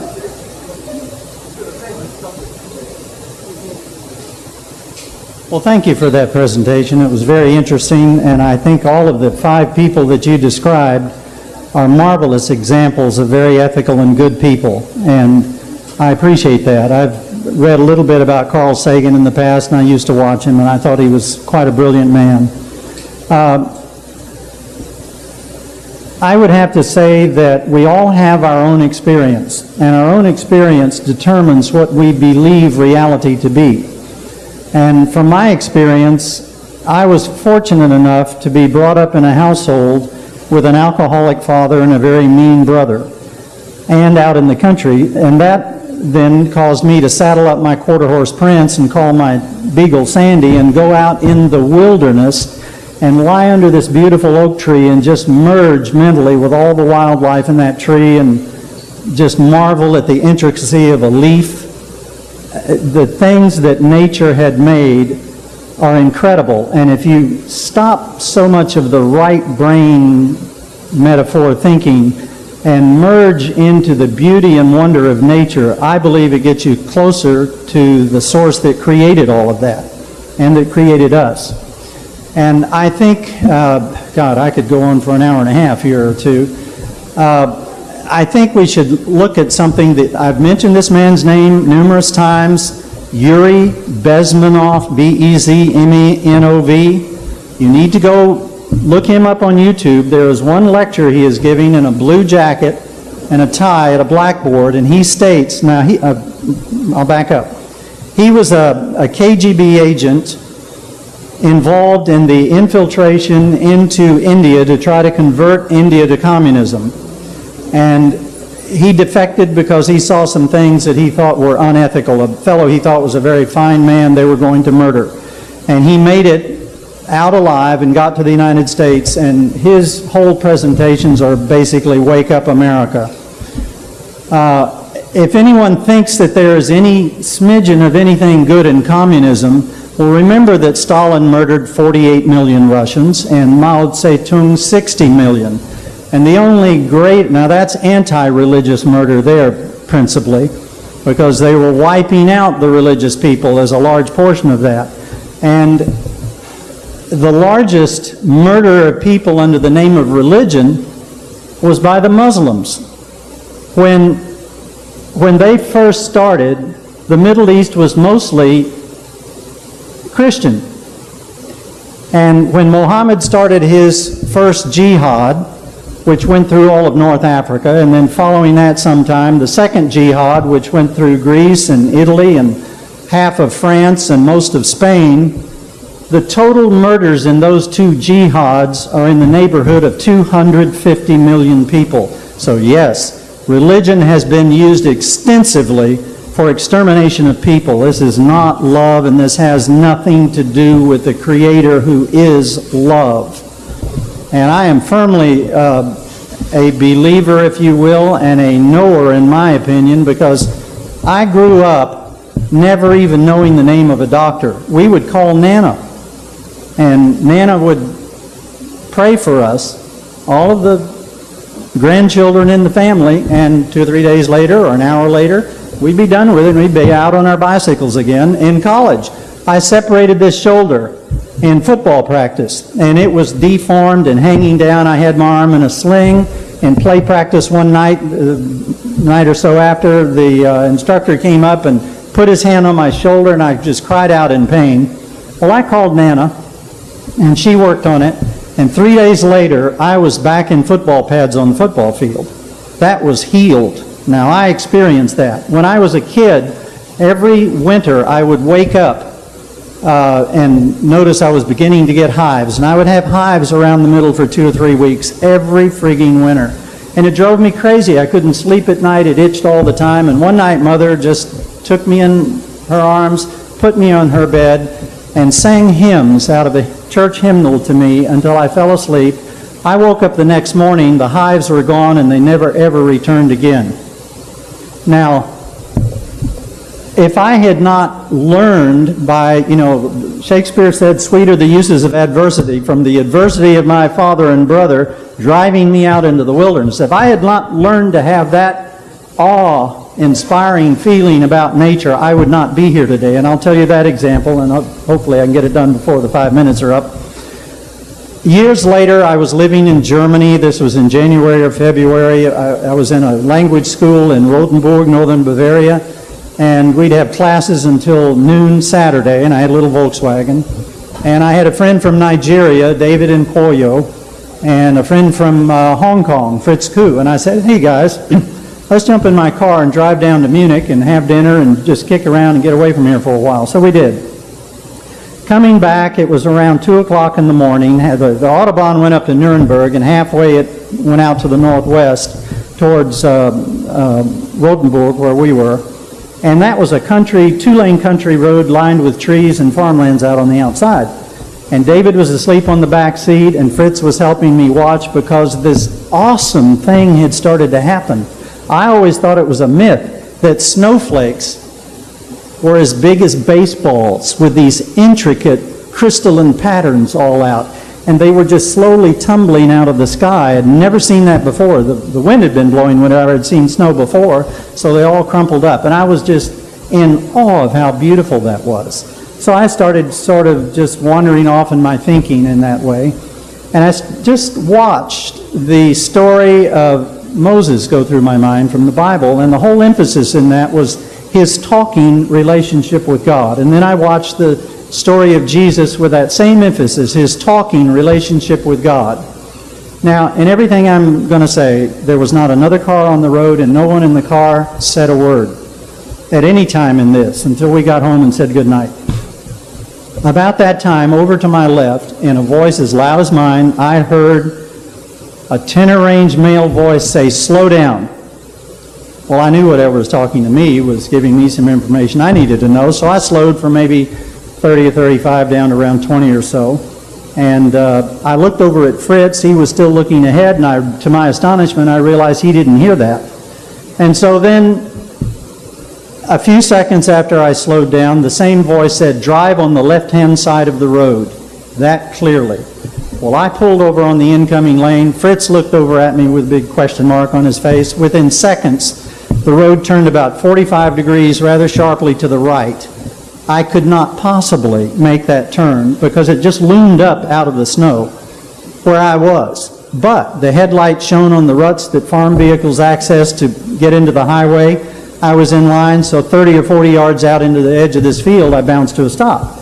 And David woke up from the back seat, and we looked around, and about 3 feet over to the right side of the car was the bank of a river that went down about 45 degrees and 10 feet into a river.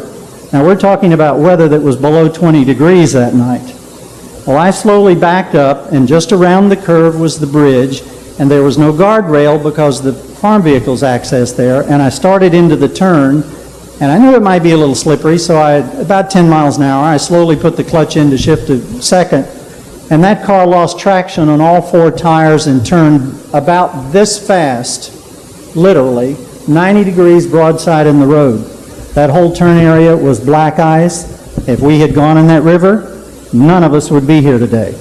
Now, I've had experiences like this all of my life, on and off, and I've had terrible experiences as well. It's been a real yin-yang experience for me. And however, I know so many other people who have had remarkable experiences as well that there's no way anyone could ever separate me from the absolute conviction, and I say knowledge, that there is a divine creator, whatever you want to put a name to it too.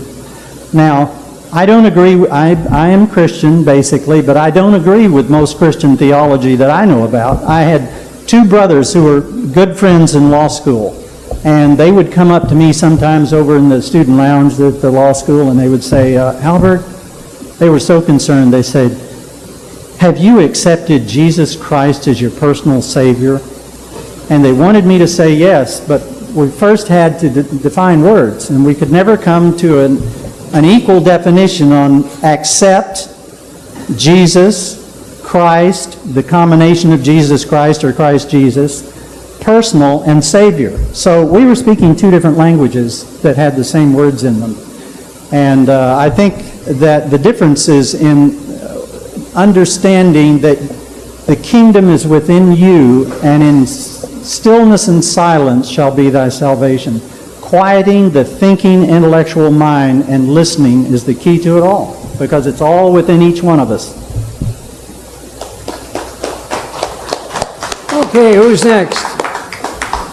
Gotta be a next. Is there gonna be a next? Albert, you put them all asleep. All right, here we go.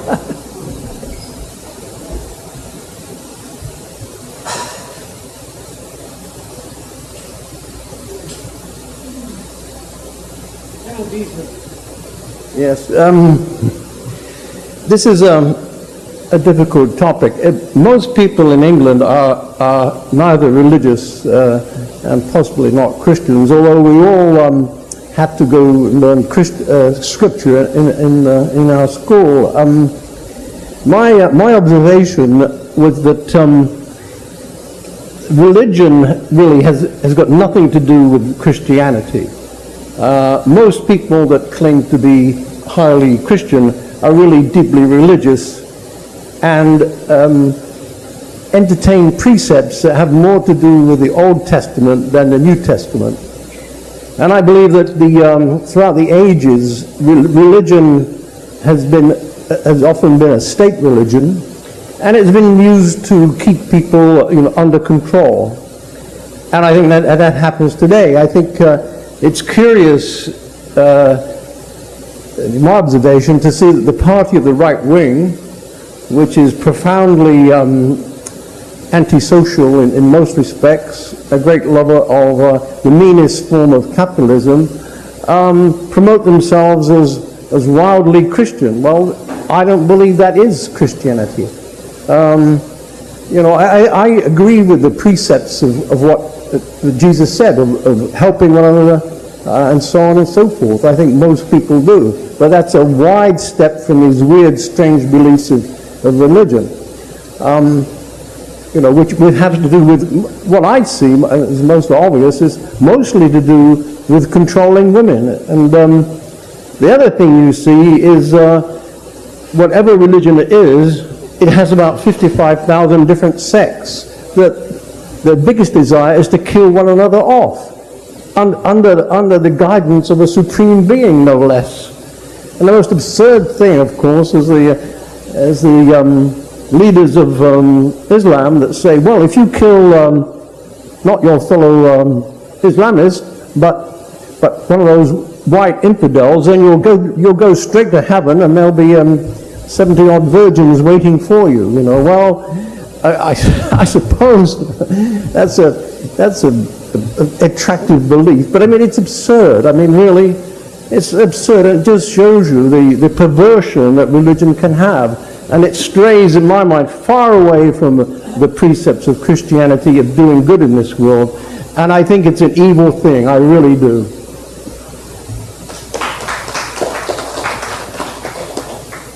Okay, who's next? Gotta be a next. Susie. You're next. I'll time myself.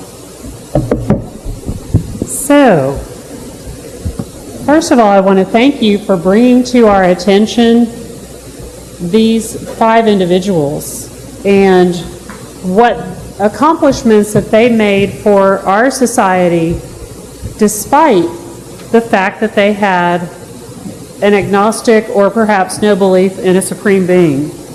And I'm going to remind everybody that the topic of this and the thesis of this was to disprove the popular notion that it is necessary to be religious in order to be a good person, a concerned and useful citizen, or a patriot. And so we've kind of gotten, as we usually do here, and I want to apologize because this is sort of what we do here. We've gotten off the topic of the subject that you've prepared. And I want to say that I do believe that it is possible for someone to be a good citizen, a concerned individual, a good person, and a patriot, and have no belief in a supreme being or a higher power or creator or whatever else you believe. I think that that is entirely possible. And with no scientific evidence to the contrary, I would stipulate that I think our gentleman here has proven that it is possible. Okay? From my own personal perspective, I do possess a belief in many subjects discussed here tonight, including faith healing, reincarnation, spontaneous healing, the ability of people to project themselves into another's life miles away and influence their behavior, which I guess Albert called remote viewing. I believe in the power of positive thinking and many other things that may not necessarily have a religious bent to them, but just, something that is kind of interesting to work with and experiment with, and that I have done these things in my life, some of them. Okay, so I think that this is a giant universe filled with varying beliefs and varying evidences of life. And just because I can't think like a squirrel and store up my nuts for winter or whatever doesn't mean that I can't learn from that squirrel, right? Or I guess that's kind of a juvenile and way of looking at it, you know. And I'll bring up something that I brought up before, that one reason that I think people keep coming back here is that we all understand that there may be this giant box of the truth with multiple peepholes into the truth, and that depending on our perspective, we see different aspects of truth. That doesn't make Charles's view of the truth wrong, or John's view of the truth right, or Albert's view, you know, maybe different from... It's just that we all have different perspectives based on our experience. And we can't presume that everyone has had exactly the same experiences that we have had to prove. And so we share our stories, we come here, we talk about different subjects. You know, sometimes we get in a little verbal battle, sometimes we, you know, wholeheartedly agree with the speaker. But I think it takes a great amount of courage to stand up in this society with so many people using the magic fish to get elected or to get business or to do whatever, you know, the little fish symbol that says that I'm a Christian or whatever, or other symbols, you know, like the Star of David, to have, you know, a separate degree of, you know, acceptance among certain circles. We use these symbols to gain commonality, to find other people who think like us, when in fact, if you draw a circle around something, you're killing it. You're killing it. The idea that I believe we're here to enjoy is a divergence of beliefs that allows us to grow beyond our conceptions. So anyway, thank you for letting me speak. I look forward to the next speaker. Okay, who's next? There has to be a next. Well, come on up here if you're going to be 2 words. Well, come on up here. First Amendment. All right, 2 words. First Amendment. All right. Is there any other speakers? Am I the last? Oh, come on over here.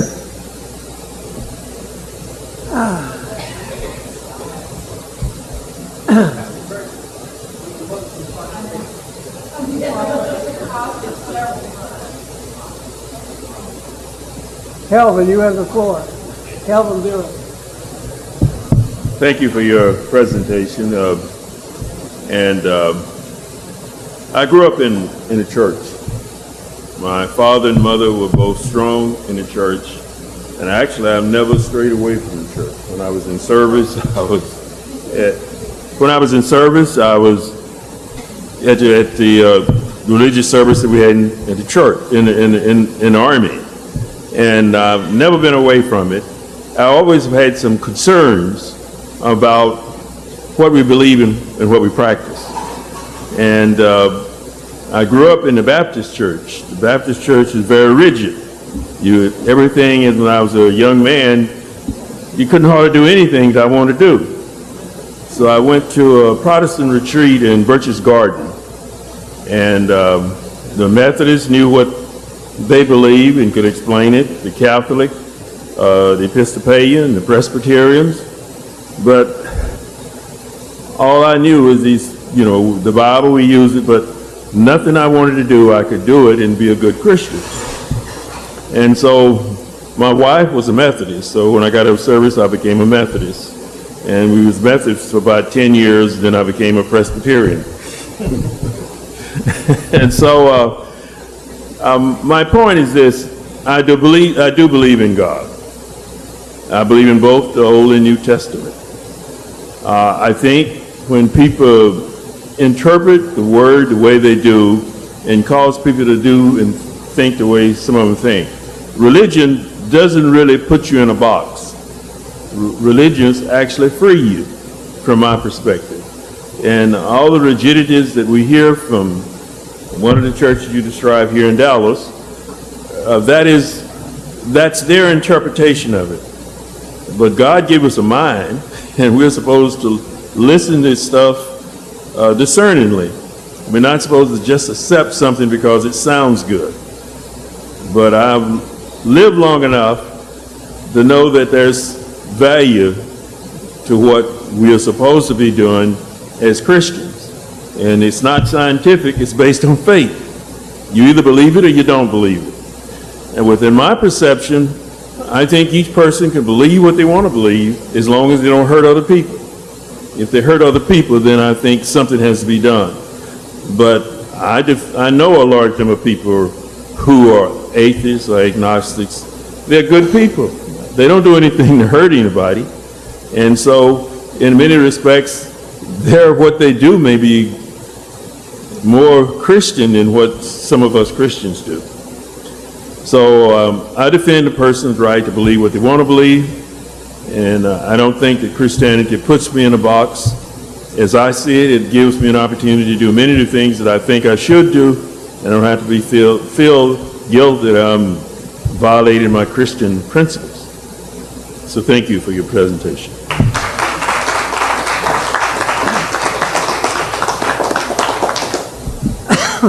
Okay, who's next? We got a next? All right. Michael Hess, you got 5 minutes. The talk about religion is a very interesting subject because to me, I really don't have any beef with people that are religious. I said a lot of people, there's a difference between being religious and being spiritual. You know, it took me a long time when I was growing up. Okay, what's the difference between being religious and being spiritual? I'll tell you, what you need to do is just read your Bible. You find out what the difference is between spiritual and religious. The Pharisees were very religious. They weren't really spiritual. And who did Jesus have the most trouble with it? It wasn't the people who were necessarily, let's say, non-believers. He had the biggest problem with the Pharisees. The people who are going to have the biggest burden are those who claim to have the highest level of spirituality, not spirituality, but of religion. And I think for me, my beef isn't so much with, I think anybody should be able to believe whatever they want to believe. I don't think we should be judging other people. I don't care if you go over and sit on a mat and bow down to Mecca. That's fine. That's cool. There's good in every religion, every belief that you have. But if you do it with a good heart and you do it and you believe in it strong and you love God, that's great. Follow it with all your heart. But why should we judge our neighbor for what they do? This is whether you're atheist or whatever your particular. If you don't believe in God, that's great too. But there's spiritual people who don't believe in God. You can do it, and there's a spirituality of that as well. And maybe deep down inside they do believe in God. Who knows? Who are we to judge? But why do we always judge our neighbor? What's the necessity to judge our neighbor for what they believe? What's that all about? You know, maybe we need to look ourselves in the mirror a little bit occasionally. But me personally, I don't care what a person's religion is. I would love it for people. I think it enhances a person's life. I think if you believe in God, please do it to your fullest. But don't ruin other people's lives in the process when you're out there. Don't destroy, stomp on. I think it embarrasses other Christians. I've talked to Christians of all different walks, and it probably embarrasses a lot of them to see how their fellow Christians are behaving. Maybe I'm wrong in that perspective. But maybe they just need to get a clue that maybe what they're practicing is really not even close to what Jesus was saying. I think if you get to the core of what Jesus was all about, it was something everybody would really want to pursue. And I'm not endorsing that for everybody because everybody has their own perspective on it. But I'm just saying, if you really read the Bible, you'll find out what a lot of people are practicing is so far off from what God and what Jesus was really preaching. I don't believe a lot of the Bible is literal myself, but I think there's a lot in it that people need to really pay attention to because they are based on some really solid principles. And but as far as just our basic philosophy of life, I mean, I think it's sad that there's that opinion poll or whatever it was you were talking about. What was it, 45%? That's right. It was almost like there's a prejudice out there against people who don't believe or are religious. Well, I think you should follow that with your whole heart. If you want to be non-religious, great, go for it. But why are we judging people? I don't understand this. This is really weird. Maybe it's the lower nature, maybe it's just the way men are built, or maybe just mean, or what do you want to call it? But I just felt like I had to get up here and give a little talk on that. I mean, I don't take a stand against Christians or for. I just think everybody should have the right to follow whatever they believe in their heart. That's my 2 cents.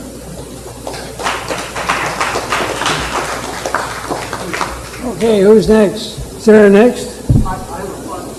Come on up here.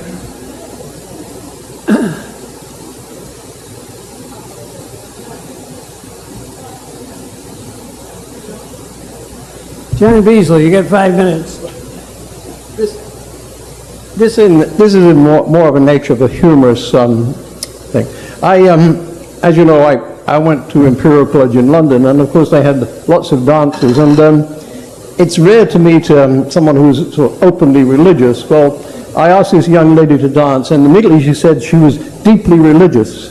And I said to her, you know, I rarely meet people like you, and I think it's wonderful. You don't realize how wonderful you are. I said, don't you realize that without people like you, I wouldn't know what sins to enjoy? And that ended the dance right there.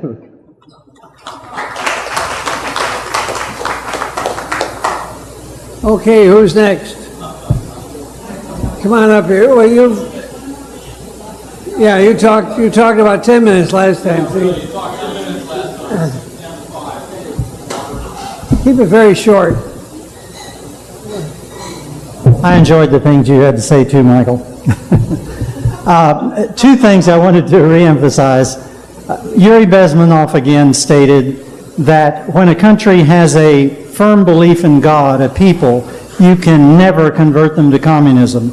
And that is something we need to hold in mind. And also, let me see where it was. Oh, yes. I've said this before. I have a little idea. There is a rampant virus in human consciousness called greed and lust for power, and in every organization, particularly political and large corporations and certainly churches, there are those who are driven to the top of those positions because of greed and lust for power. And those are often very intelligent people who dip themselves in sheep's clothing. In other words, they're wolves in sheep's clothing. If you want to hear something, and boy, that's my guy, you will hear it, and you'll vote for that guy. And that's why only a republic form of government can work in this world as it is today, because as we turn everything over to government, we are giving it over to the wolves, and they chew you apart. And I hope that Virginia Prodan comes here and talks. She was involved in the socialistic conversion under Ceausescu in Romania. And the rich got richer and richer, including Ceausescu and all his people, and everybody else got so poor. And that's socialism, not because of the loving ideas that everybody here has a warm, loving heart. I feel that about everybody I've met here. But there is a huge naivete in thinking you can turn all that over to government and they're going to give it to all the people. If you want to help people, help them on the local level and be involved in it.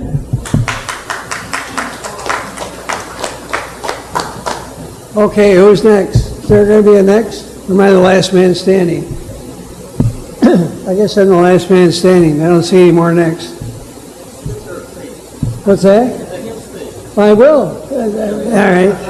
I'm the last man standing. I get to get the last word before he does. So, anyway, I want to thank our speaker for being here, and I think he did a terrific job.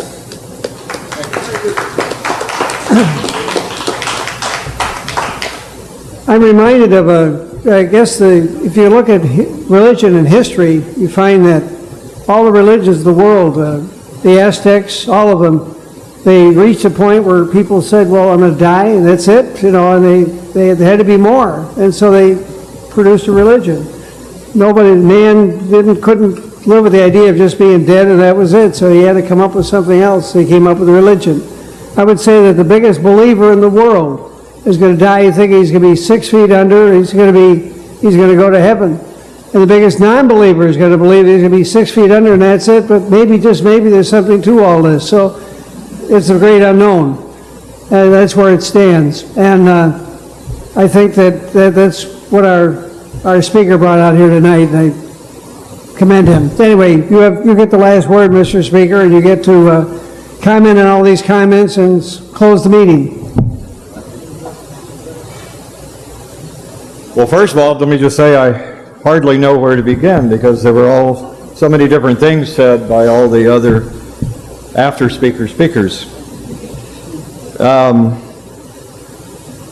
I appreciate that it has been conceded by some members of the audience that I made my point effectively. And I really appreciate all the kind words to that effect. It's hard to know where to begin, like I say, but I'll try to just point out a couple of other things.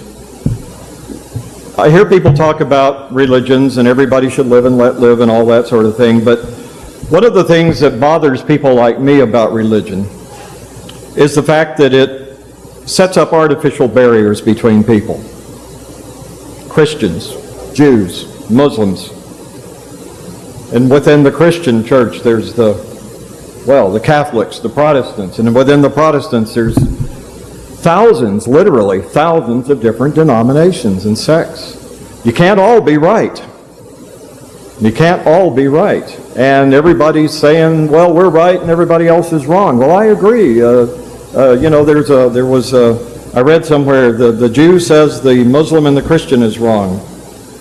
The Christian says the Muslim and the Jew is wrong. The Muslim says the Christian and the Jew is wrong. Well, I agree on that particular premise with them, with all of them.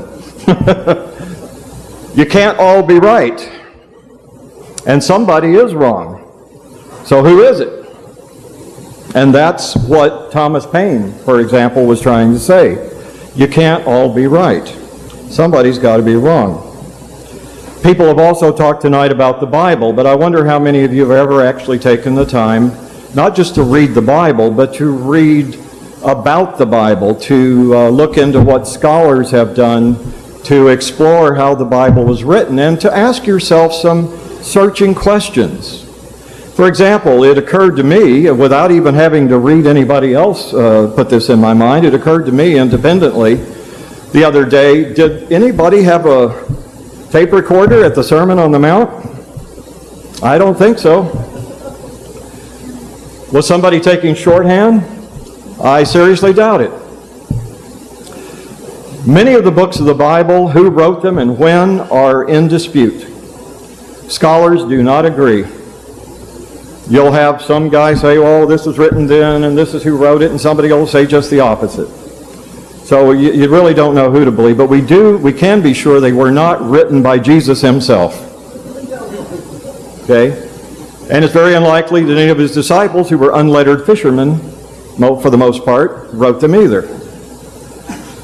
And even if they did, the fact that they were the earliest possible time, I think I read somewhere, that any of the Gospels could have been written was something like maybe 40 years after the fact. Well, let me ask you this. If somebody gave us, tomorrow night, if somebody asked you to tell them word for word what I said here tonight in my introduction, could you do it? I doubt it. Word for word. You might be able to give the gist of it, the basic thesis, but you could not put it down word for word. I would be astonished if you could. You would have to be a very remarkable individual. So can you imagine that the words you're reading in the Bible are the exact words Jesus said on the Sermon on the Mount? How can they be? Nobody recorded them. Nobody wrote them down at the time. They are, if they indeed were spoken, then somebody had to recall them many years after the fact. And I don't know about you, but I'm over 60 years old, and I'm having trouble remembering things from the past these days. What they call old-timers disease. You know, I sometimes go into the next room and then I say, what am I in here for?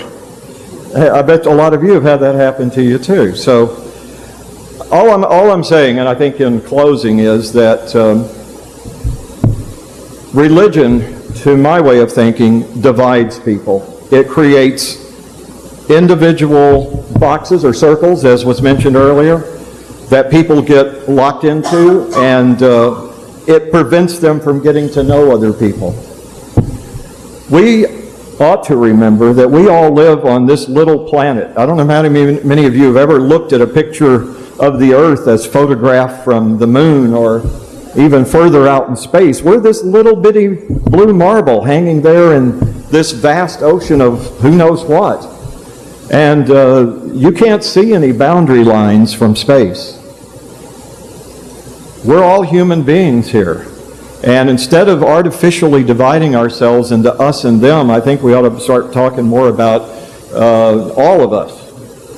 And it would do well for us to also embrace reality. There's a very good book I would like to recommend to all of you. It's actually written for preteens, but I think anybody could enjoy it.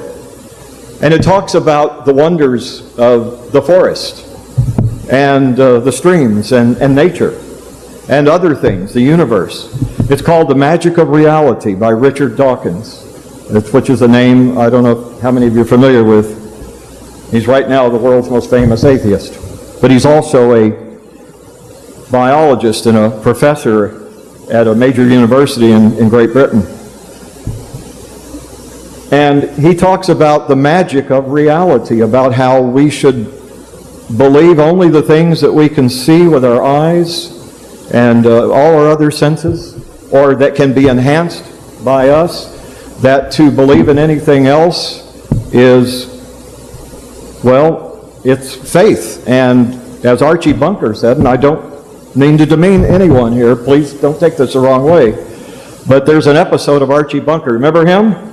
All in the Family from the 70s? Archie Bunker was trying to explain faith to his son-in-law, Meathead. Remember him? Michael Stivic. Archie says, faith is what you believe that nobody in their right mind would believe. Don't you get it? And by the way,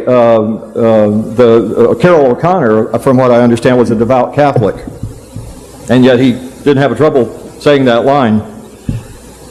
But anyway, to get back to the point without belaboring this too much, I would urge each one of you, if your religion is good for you, that's great.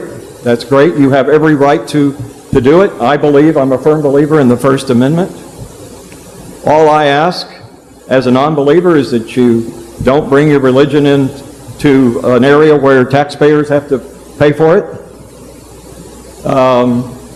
You're certainly free to do it at home, in your churches, wherever that's not taxpayer supported.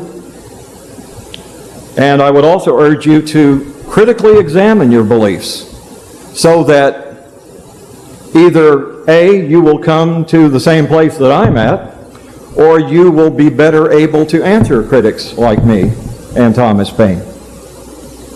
And as Forrest Gump famously said, that's all I have to say about that.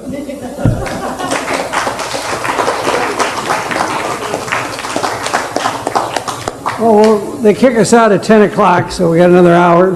And the formal end of this meeting is now over. And our speaker is sitting here. He can answer any questions that you have of him. And so enjoy yourself. This is William, your videographer from Two Hats Publishing. I hope you enjoyed this video. If you like it, please leave comments below, or like us, or follow us, and get notices to all our videos. Remember, when visiting the Mecca restaurant at the corner of Skillman Avenue and Live Oak, tell them you want your reservations to the next College of Complexes.